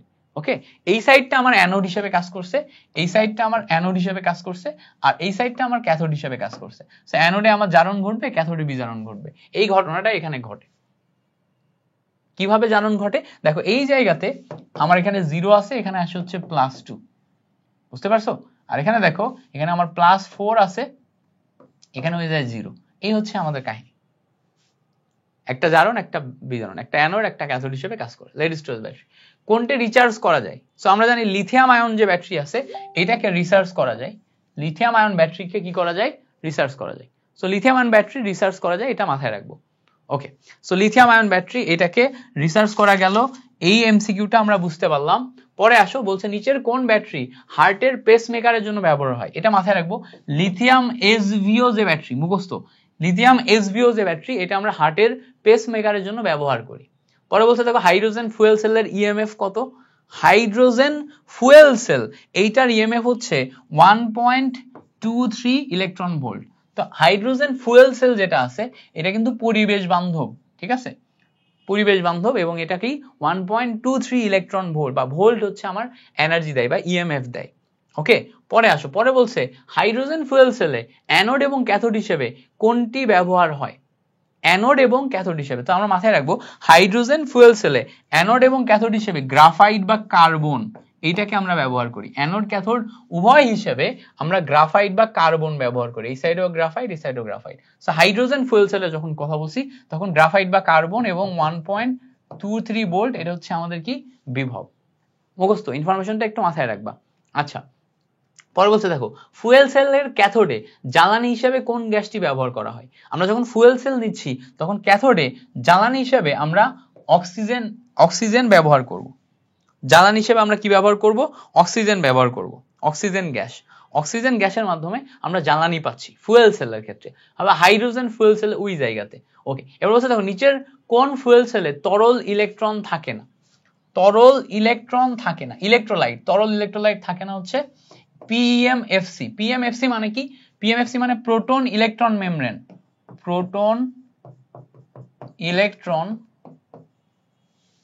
Membrane fuel cell. So proton electron membrane fuel cell PEMFC, এইটাতে কোনো তরল ইলেকট্রোলাইট থাকে না, মানে কোনো তরল যৌগ থাকে না যেটা ইলেকট্রোলাইট হিসেবে কাজ করবে, পিইএমএফসি। পরে বলছে দেখো হাইড্রোজেন ফুয়েল সেল যেটা আছে এইটাতে প্রভাবক হিসেবে কোনটি ব্যবহার করা হয়। আমরা হাইড্রোজেন ফুয়েল সেলে প্রভাবক হিসেবে প্লাটিনাম ব্যবহার করি। হাইড্রোজেন ফুয়েল সেলে প্রভাবক হিসেবে আমরা কি ব্যবহার করি? প্লাটিনাম ব্যবহার করি। পরে আসো, পরে বলছে নিচের কোনটি পরিবেশ বান্ধব। তো তো অবশ্যই ফুয়েল সেল, এটা পরিবেশ বান্ধব, নবায়নযোগ্য এনার্জি, ঠিক আছে, ফুয়েল সেল পরিবেশ বান্ধব। এবার বলছে দেখো যে সালফেট দ্রবণে এত অ্যাম্পিয়ার বিদ্যুৎ কত সময় ধরে চালনা করলে ক্যাথোডে এত গ্রাম তোমার ধাতু, এত গ্রাম ম্যাঙ্গানিজ ধাতু, মানে ম্যাঙ্গানিজ বলতে এখানে এম ধাতু জমা হবে, এখানে এম এর পারমাণবিক ভর দেয়া আছে। তো এখানে আমাদের একটু দেখতে হবে যে এম এর পারমাণবিক ভর দেয়া আছে, যেখানে আমরা এম ইকুয়ালস টু 40 পাচ্ছি, তাই না, 40 পাচ্ছি। এবার এখানে এম এর যোজনী ই এর ভ্যালু কত দেয়া আছে, 3 দেয়া আছে, 3 দেয়া আছে। এবার আমাদের এখানে অ্যাম্পিয়ার দেয়া আছে, বিদ্যুৎ এ এর ভ্যালু 0.1 অ্যাম্পিয়ার, এ এর ভ্যালু না, এটা আই এর ভ্যালু, আই এর ভ্যালু। ওকে, কত সময় টি এটা বের করা লাগবে। এবার কতটুকু ধাতু জমা হবে, ডাব্লিউ এর পরিমাণ দেখো 1 গ্রাম দেয়া আছে। তাহলে আমরা এখান থেকে ডাব্লিউ ইকুয়ালস টু বের করতে পারি M I T divided by EF. তো এখান থেকে যেহেতু টি বের করতে হবে, T equals to W EF divided by M I, এটা আসে। ডাব্লিউ এর ভ্যালু কত দেখো 1.1 গ্রাম, ডাব্লিউ এর ভ্যালু 1 গ্রাম, 1 ই এর ভ্যালু যেহেতু 3 ছিল 3, তারপরে এখানে আমাদের ডাব্লিউ ই এফ, এফ এর ভ্যালু কত হবে বলতো, এফ এর ভ্যালু আমরা 96500 বসাবো। ওকে, ডিভাইডেড বাই এম এর ভ্যালু কত 40, আই এর ভ্যালু কত বসবে, আই এর ভ্যালু দেখো 0.1 অ্যাম্পিয়ার, তো এখানে বসবে হচ্ছে 0.1। এই জিনিসটা এখন ক্যালকুলেশন করলে ফাইনালি তুমি এখান থেকে একটা আনসার পেয়ে যাবে, সেকেন্ডে পাবা যেটা আসবে ওইটাই, এখান থেকে ফাইনালি সেকেন্ডে একটা আনসার পাবা। আই গেস এটা হচ্ছে 72,375, এটা আসে, ক্যালকুলেটরে বসাও, ঠাস ঠাস করে বের হয়ে যাবে, 72,375 আসবে। পরে বলছে দেখো কোনটিতে বিদ্যুৎ শক্তি উৎপন্ন হয় না। তো বিদ্যুৎ শক্তি উৎপন্ন হয় না মানে কি, আমরা তড়িৎ বিশ্লেষ্য কোষ যদি নিই, তড়িৎ বিশ্লেষ্য কোষে বাইরে থেকে বিদ্যুৎ শক্তি দেয়া হয়, উৎপন্ন হয় না। আর তড়িৎ রাসায়নিক কোষে তোমার রাসায়নিক বিক্রিয়ার মাধ্যমে বিদ্যুৎ শক্তি তৈরি হয়। তাহলে দুইটার ভিতর পার্থক্য বুঝবো। তাহলে তড়িৎ বিশ্লেষ্য কোষ যেটা, এটা আমরা বিদ্যুৎ বাইরে থেকে দিই, দিয়ে আমরা হচ্ছে বিশ্লেষণ করি, বিশ্লেষণ করতে গেলে বাইরে থেকে এনার্জি দেওয়া লাগবে। তাহলে বিদ্যুৎ শক্তি উৎপন্ন হয় না তড়িৎ বিশ্লেষ্য কোষে। ওকে, এটা ক্লিয়ার। এবার বলছে দেখো লেড স্টোরেজ সেলে কোনটি বিজারিত হয়। সো লেড স্টোরেজ সেলে আমাদের বিজারিত হয় হচ্ছে লেড অক্সাইড, লেড অক্সাইড বিজারিত হয়, বিজারিত, জারণ প্রক্রিয়ায় বিজারিত হয়, জারণ প্রক্রিয়ায় বিজারিত হয়। তো লেড অক্সাইড এখানে জারণ প্রক্রিয়া ঘটে, এটা হচ্ছে লেড অক্সাইডের ক্ষেত্রে এটা হবে। ওকে, তো আমাদের জাস্ট আমি এই যে লেড স্টোরেজ সেল, এইটা সিলেবাসে না থাকলে এখান থেকে খুব প্রশ্ন দেয়, তো এই জন্য আমি তোমার হচ্ছে যে এখান থেকে এমসিকিউ গুলা রাখছি। জাস্ট তুমি ডিটেলস না জানলেও জিনিসটা মনে রাখো, ভাইয়ার উপর ভরসা রেখে মনে রাখো, দেখবা পরীক্ষাতে যেটা তোমার একটা ভালো কি বলে উপকার দিবে, বুঝতে পারছো। পরে বলছে দেখো, এখানে বলছে এই যে পরে যে কোশ্চেন, সোডিয়াম ক্লোরাইডের জলীয় দ্রবণ, জলীয় দ্রবণের তড়িৎ বিশ্লেষণ করলে কোনটি উৎপন্ন হয়। তো খেয়াল করো সোডিয়াম ক্লোরাইড, এইটা জলীয় দ্রবণ তুমি যদি নাও, তাহলে এ সোডিয়াম প্লাস আয়নে পরিণত হবে এবং ক্লোরিন মাইনাস আয়নে পরিণত হবে। এখন যেহেতু জলীয় দ্রবণ মানে এখানে পানি উপস্থিত আছে, তার মানে এখানে হাইড্রোজেন প্লাস আয়ন আছে এবং হাইড্রক্সিল মাইনাস আয়ন আছে। এখন এই যে দুইটা খেয়াল করো, এই সাইডে আমরা অ্যানোডে বা ধনাত্মক আয়ন হিসেবে সোডিয়াম প্লাস আয়ন এবং হাইড্রোজেন প্লাস আয়ন পাইছি, ঋণাত্মক আয়ন হিসেবে ক্লোরিন মাইনাস আয়ন এবং হাইড্রক্সিল মাইনাস আয়ন পাইছি। সো এটা হচ্ছে আমার ধনাত্মক আয়ন, এটা হচ্ছে আমার ঋণাত্মক আয়ন। এখন ধনাত্মক আয়ন যেই দুইটা আছে সোডিয়াম প্লাস আয়ন এবং হাইড্রোজেন প্লাস আয়ন, এই দুইটার ভিতরে কে আগে ইলেকট্রন মুক্ত হবে বলতো। আমরা জানি উপর থেকে নিচে যত যায় তত আমাদের হচ্ছে ইলেকট্রন মুক্ত হওয়ার প্রবণতা বাড়ে। তো সোডিয়াম উপরে আছে, হাইড্রোজেন নিচে আছে, তার মানে ইলেকট্রন মুক্ত হওয়ার প্রবণতা হাইড্রোজেনের বেশি। সো হাইড্রোজেন একটা ইলেকট্রন গ্রহণ করে হাইড্রোজেন গ্যাসে পরিণত হবে। সো দুইটা হাইড্রোজেন প্লাস দুইটা ইলেকট্রন গ্রহণ করে হাইড্রোজেন গ্যাসে পরিণত হবে। তাহলে এই জায়গাতে তোমার সোডিয়াম প্লাস আয়নকে তড়িৎ বিশ্লেষণ যখন তুমি করতেছো তোমার জলীয় দ্রবণে, তখন দেখো আমরা এখানে হাইড্রোজেন গ্যাস পাচ্ছি। এবার ক্লোরিন এবং হাইড্রক্সিল এই দুইটার ভিতরে কার তোমার মুক্ত হওয়ার প্রবণতা বেশি? অবশ্যই হাইড্রক্সিলের বেশি। কার বেশি? হাইড্রক্সিলের বেশি। বাট এইটার এই যে এটা সোডিয়াম ক্লোরাইডের যে জলীয় দ্রবণ, এখানে সোডিয়াম ক্লোরাইডের ঘনমাত্রা যদি গাঢ় হয় তাহলে এখন ঘনমাত্রার উপর ডিপেন্ড করে ক্লোরিনের তড়িৎ বিশ্লেষিত হওয়ার প্রবণতা বেশি হয়ে যাবে। তো তখন এই ক্লোরিন কি করবে তার এই যে একটা ইলেকট্রন এই একটা ইলেকট্রন সে ছেড়ে দিয়ে কি করবে, সে এখন ক্লোরিন গ্যাসে রূপান্তর হবে, একটা ইলেকট্রন ছেড়ে দিয়ে ক্লোরিন গ্যাসে রূপান্তর হবে। তাহলে এখান থেকে আমরা একটা জিনিস বুঝতে পারছি যে এই সোডিয়াম ক্লোরাইডকে যখন আমরা বিশ্লেষণ করতেছি, এখান থেকে হাইড্রোজেন গ্যাস, এখান থেকে ক্লোরিন গ্যাস বের হয়ে যাচ্ছে। তাহলে এই সোডিয়াম প্লাস আর এই হাইড্রক্সিল মাইনাস এটা এখনো দ্রবণের ভিতর উপস্থিত আছে। তো এই দুইটা মিলে তোমার তৈরি করছে সোডিয়াম হাইড্রক্সাইড। তাহলে এই জায়গা থেকে আমি বিশ্লেষণ করে কি কি পাচ্ছি, আমি এখান থেকে হাইড্রোজেন গ্যাস পাচ্ছি, ক্লোরিন গ্যাস পাচ্ছি, সোডিয়াম হাইড্রক্সাইড পাচ্ছি, তিনটা জিনিস পাচ্ছি। তো তিনটা জিনিস পাইলে দেখো এইটা পাওয়া যায়, এইটা পাওয়া যায়, এইটা পাওয়া যায়, পাওয়া যায় না হচ্ছে শুধুমাত্র এ নাম্বারটা, পাওয়া যায় না কোনটা, এ নাম্বারটা। সো ক্লিয়ার কিনা, এইভাবে আমার জিনিসটা ক্লিয়ার করে রাখতে হবে, মাথায় রাখতে হবে যে পাওয়া যায় না কোনটা, পাওয়া যায় না হচ্ছে এ নাম্বারটা। ওকে, এই পর্যন্ত ক্লিয়ার তো? আচ্ছা, তাহলে আমরা এটা কিভাবে মাথায় রাখলাম, আমরা প্রথমে সোডিয়াম ক্লোরাইডকে প্লাস মাইনাসে রূপান্তর করে নিলাম, পানিকে প্লাস মাইনাসে রূপান্তর করে নিলাম। এই দুইটার ভিতরে প্রবণতা বেশি কার, হাইড্রোজেনের। এই দুইটার ভিতরে OH এর প্রবণতা বেশি, কিন্তু ক্লোরিনের ঘনমাত্রা বেশি হওয়ার কারণে ক্লোরিনের আগে যাবে, ক্লোরিন তোমার ইলেকট্রন আগে মুক্ত করবে। তাহলে এইটার মুক্ত করলো আর এটার মুক্ত করলো, এটা থেকে হাইড্রোজেন, এটা থেকে ক্লোরিন, এরা আড়াআড়ি যুক্ত হয়ে আমার হাইড্রোক্সিল, সোডিয়াম হাইড্রোক্সাইড। ওকে, আশা করি এই ব্যাপারটা আমাদের ক্লিয়ার হয়েছে। পরে বলছে দেখো নিচের কোনটি সবল তড়িৎ বিশ্লেষ্য, একদম শিওর শর্ট ইজি একটা কোশ্চেন। পটাশিয়াম হাইড্রোক্সাইড হচ্ছে সবল তড়িৎ বিশ্লেষ্য। পটাশিয়াম হাইড্রোক্সাইড যেটা, এটা হচ্ছে আমাদের সবল তড়িৎ বিশ্লেষ্য হিসেবে কাজ করে। পটাশিয়াম হাইড্রোক্সাইড পারবো কিনা বলো, সবল তড়িৎ বিশ্লেষ্য পটাশিয়াম হাইড্রোক্সাইড। পরে বলছে দেখো কোন কোষে তড়িৎ শক্তিকে রাসায়নিক শক্তিতে রূপান্তর করা যায়। তো আমরা জানি তড়িৎ শক্তিকে রাসায়নিক শক্তিতে যদি রূপান্তর করতে হয়, মানে তড়িৎ দিয়ে রাসায়নিক বিক্রিয়া যদি করতে হয়, তখন সেটাকে আমরা তড়িৎ বিশ্লেষ্য কোষ বলি, তড়িৎ বিশ্লেষ্য কোষ বলি। বাইরে থেকে তড়িৎ শক্তি দিব, তাহলে সেটা তড়িৎ বিশ্লেষ্য কোষ, তড়িৎ দিয়ে রাসায়নিক বিক্রিয়া ঘটানো। ওকে, আচ্ছা, পরে বলছে দেখো নিচের কোনটি শুষ্ক কোষের ক্যাথোড হিসেবে কাজ করে। তো শুষ্ক কোষ বা ড্রাই সেলে ক্যাথোডের সি, কার্বনের সি, আমরা এটা মাথায় রাখছি না, তাহলে কার্বন দণ্ড মাথায় রাখছিলাম, ক্যাথোডের সি, কার্বনের সি, তাহলে ড্রাই সেলে ক্যাথোড হিসেবে কার্বন দণ্ড কাজ করে। পরে বলছে দেখো নিচের কোনটি লবণ সেতুতে উৎকৃষ্ট। তো আমরা দেখছিলাম লবণ সেতুতে আমরা KCl ব্যবহার করি, KCl ব্যবহার করি, এইটা হচ্ছে আমাদের লবণ সেতুতে উৎকৃষ্ট। লবণ সেতুতে KCl বলছিলাম, মনে আছে?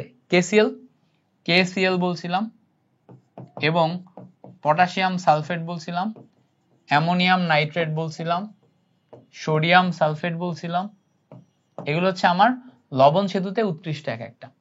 ওকে, পরে বলছে দেখো লোহাকে মরিচা পড়া থেকে রক্ষার জন্য কোন ধাতুর প্রলেপ দেওয়া হয়। অবভিয়াসলি জিঙ্ক ধাতুর প্রলেপ দেওয়া হয়। লোহার উপরে আমরা জিঙ্কের প্রলেপ দিয়ে মরিচা থেকে রক্ষা করি, কারণ লোহার সক্রিয়তা বেশি, জিঙ্কের সক্রিয়তা কম। জিঙ্কের সক্রিয়তা কম হওয়ার কারণে এ তোমার মরিচা পড়ার হাত থেকে রক্ষা করে। ওকে, সো লোহার উপরে কিসের প্রলেপ দেওয়া হয়, জিঙ্কের প্রলেপ দেওয়া হয়, মাথায় থাকে জানো, মরিচা পড়া থেকে রক্ষা করার জন্য লোহার উপরে জিঙ্কের প্রলেপ দেওয়া হয়। পরে আসো ধাতু ক্ষয়প্রাপ্ত হয় কোন ধরনের বিক্রিয়া দ্বারা। তো ধাতু ক্ষয়প্রাপ্ত হয় জারণ বিজারণ বিক্রিয়া দ্বারা। জারণ বিজারণ বিক্রিয়াতে ধাতু ক্ষয়প্রাপ্ত হয় কিভাবে, ধরো আমাদের এখানে জিঙ্ক আছে, জিঙ্ক দুইটা ইলেকট্রন ছেড়ে দিয়ে জিঙ্ক 2+ এ পরিণত হলো। এখন এই জিঙ্কটা ছিল ধাতু, এটা ছিল ধাতু, এইটা হইছে আয়ন।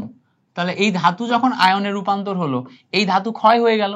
তাহলে এখানে যেই বিক্রিয়াটা হলো এটা কিন্তু জারণ বিক্রিয়া। তো ধাতু ক্ষয়প্রাপ্ত হয় হচ্ছে জারণ বিজারণ বিক্রিয়া দ্বারা। এখানে যদি জারণ ঘটে, এখানে বিজারণও ঘটবে। ওকে, তো ধাতু ক্ষয়প্রাপ্ত হয় জারণ বিজারণ বিক্রিয়া দ্বারা। এবার বলছে দেখো ইলেকট্রনীয় পরিবাহী কোনটি।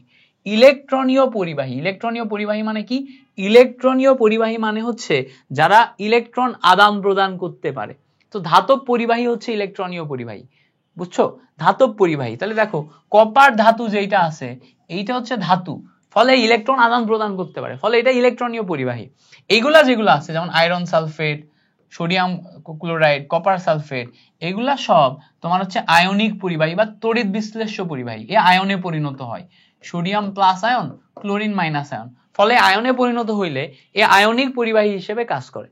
ওকে, পরে আসো, পরে বলছে যে গলিত সোডিয়াম ক্লোরাইডের মধ্য দিয়ে 1 ফ্যারাডে বিদ্যুৎ চালনা করলে ক্যাথোডে কত গ্রাম সোডিয়াম ধাতু জমা হয়। ক্যাথোডে, তো ক্যাথোডে কত গ্রাম সোডিয়াম ধাতু জমা হয় মানে আমার এখানে সোডিয়ামের পরিমাণ বের করতে হবে। তাহলে আমরা এখানে দেখতে পাচ্ছি যে আমরা 1 ফ্যারাডের জন্য আমরা জানি যে 1 মোল, তো 1 মোল মানে হচ্ছে 23 গ্রাম।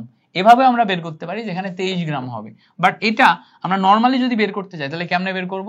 W = MIT divided by EF। তো দেখো m এর ভ্যালু আণবিক ভর 23, কিউ এর আইটি এর পরিবর্তে কিউ বসাতে পারবো যেখানে আমাদের 1 ফ্যারাডে বসবে, নিচে এফ এর ভ্যালু 1 ফ্যারাডে বসবে, ইনটু ই এর ভ্যালু সোডিয়ামের জন্য 1, আলটিমেটলি ক্যালকুলেশন করলে 23 গ্রাম আসে।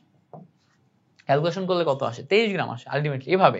ওকে, পরে বলছে দেখো নিচের কোন ডায়াগ্রামটি সঠিক? তো আমরা জানি জিঙ্ক এবং কপারের ক্ষেত্রে জিঙ্ক আমার অ্যানোড হিসেবে কাজ করে আর কপার আমার ক্যাথোড হিসেবে কাজ করে। তাহলে জিঙ্কে যদি জারণ হয়, জিঙ্ক থেকে জিঙ্ক 2+, কপার 2+ থেকে কপার, এই ডায়াগ্রাম সব সময় সঠিক এবং এটা মেইন বইয়ের ডায়াগ্রাম।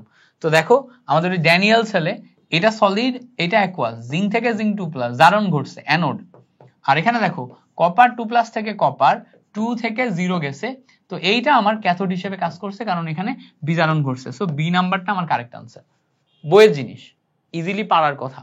পরে বলছে দেখো এবার কয়েকটা আমরা হচ্ছে ইয়া টাইপের এমসিকিউ দেখি, হ্যাঁ মাল্টিপল অ্যান্সারের এমসিকিউ দেখি। বলছে দেখো ফ্যারাডের সূত্রটি ব্যবহার হয় কোন ক্ষেত্রে? আমরা দেখো ফ্যারাডের সূত্র ব্যবহার করে ইলেকট্রনের চার্জ গণনা করতে পারি। অবভিয়াসলি ইলেকট্রনের charge W = MIT by EF, এখান থেকে আমরা এই 1 মোল ইলেকট্রন, খেয়াল করো 1 মোল ইলেকট্রনের চার্জ আমরা জানি হচ্ছে 96500 কুলম। তাহলে 1 মোলে আমার তোমার Na সংখ্যক ইলেকট্রন থাকে, তাহলে এখান থেকে আমি একটি ইলেকট্রনের চার্জ বের করতে পারি। হ্যাঁ, একটি ইলেকট্রনের চার্জ বের করতে পারি। তো আমাদের এখানে ফ্যারাডের সূত্র থেকে একটি ইলেকট্রনের চার্জ গণনা করা যায়, ধাতুর পরিমাণ নির্ণয় করা যায়। ধাতুর পরিমাণ নির্ণয় কি? W বের করা যায়। তড়িৎ বিশ্লেষ্য পরিবাহীর ক্ষেত্রে এটা প্রযোজ্য। অবভিয়াসলি সোডিয়াম প্লাস আয়ন, ক্লোরিন মাইনাস আয়ন, মানে যাদেরকে প্লাস মাইনাস আয়নে রূপান্তর করা যায় এটা হচ্ছে তড়িৎ বিশ্লেষ্য পরিবাহী, এদের ক্ষেত্রে প্রযোজ্য। সো এখানে আমাদের তিনটায় আসবে কারেক্ট আনসার।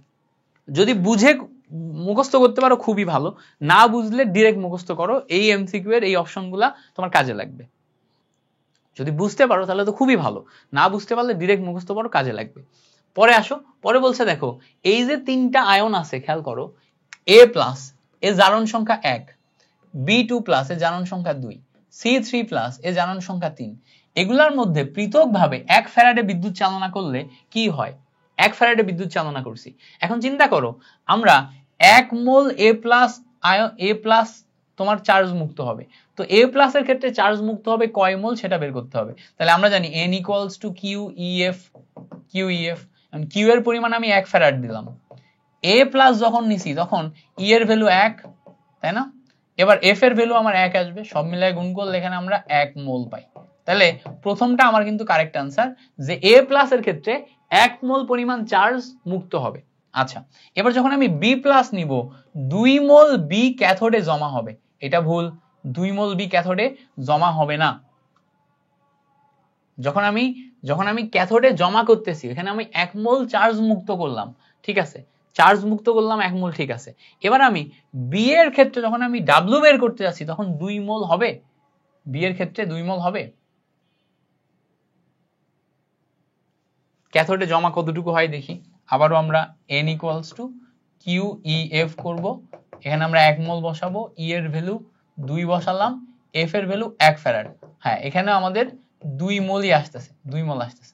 সি এর ক্ষেত্রে বলছে সি হচ্ছে তড়িৎ দ্বারে সঞ্চিত হবে 1/3 মোল, তো মোল বের করতে গেলে এটা 1/3 না, এটাতে 3 মোল আসবে, ক্যালকুলেশন করো 3 মোল আসবে। সেখানে আমাদের কারেক্ট আনসার হচ্ছে 1 আর 2, 1 আর 2 হচ্ছে correct answer. Q = NEF formula দিয়ে। 3 নাম্বারটার ক্ষেত্রে মিলবে না, এই সেম ফর্মুলায় 3 নাম্বার করো দেখবা মিলবে না, 3 মোল আসার কথা 3 মোল আসতেছে না। ওকে, পরে আসো, পরে বলছে যে তড়িৎ রাসায়নিক কোষে আমাদের কি ঘটে? তড়িৎ রাসায়নিক কোষে আমরা রাসায়নিক শক্তিতে তড়িৎ শক্তিতে রূপান্তর করি, রাসায়নিক শক্তিকে তড়িৎ শক্তিতে রূপান্তর করি।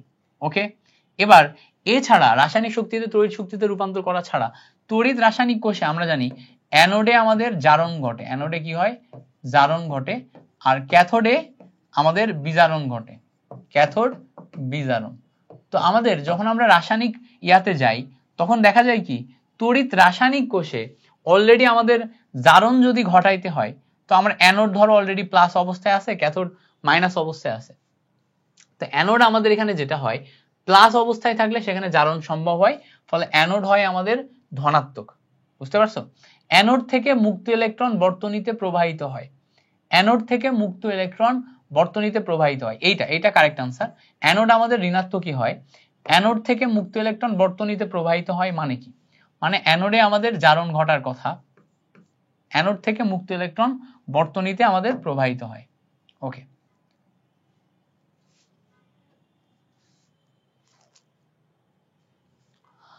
তো এই যে দুইটা পয়েন্ট, এই পয়েন্ট আর এই পয়েন্ট, এটা মাথায় রাখবা। ওকে, সো মোটামুটি এই এমসিকিউ গুলার মাধ্যমে আমরা তড়িৎ রসায়নের যে গুরুত্বপূর্ণ এমসিকিউ এগুলা দেখে ফেলছি। এমসিকিউ গুলোর মাধ্যমে তড়িৎ রসায়নের গুরুত্বপূর্ণ এমসিকিউ দেখে ফেলছি। এই এমসিকিউ গুলা যেগুলো প্র্যাকটিস করাইছি, প্রথম পার্টে আমরা সবচেয়ে গুরুত্বপূর্ণ এমসিকিউ গুলো প্র্যাকটিস করাইছি, দ্বিতীয় পার্টে আমরা কিছু সিলেবাসের বাইরে এমসিকিউ দেখছি এবং সব মিলায় এই এমসিকিউ গুলা দেখলাম। এগুলার মাধ্যমে আমাদের আজকের এই তড়িৎ রসায়ন ক্লাসটা শেষ হলো। আশা করছি টোটাল তড়িৎ রসায়ন ক্লাসটার পর্ব 1 এবং পর্ব 2 জুড়ে প্র্যাকটিস করে তুমি যা শিখতে পারবা, এগুলা ব্যবহার করে তুমি ইনশাআল্লাহ পরীক্ষাতে কমন পাবা। আমি তোমাকে মাঝখানে কয়েকটা এমসিকিউ বলছি যেগুলো তোমাকে একদম হুবহু মুখস্থ করতে হবে। এই মুখস্থগুলো তোমাকে করতে হবে কেন? তুমি আমার উপর ভয়ের উপর ভরসা করে মুখস্থ করো, পরীক্ষার হলে যে যখন কমন আসবে তখন তুমি বইলো যে ভাইয়া আপনি বলছিলেন আর ওটাই চলে আসছে। সো পরবর্তী ক্লাসে তোমার সাথে দেখা হচ্ছে। তড়িৎ রসায়নের এইটুকুই আমাদের ক্লাস। ইনশাআল্লাহ পরবর্তী ক্লাসে আমরা আবার আরো অনেক কিছু শিখবো। আল্লাহ হাফেজ, আসসালামু আলাইকুম।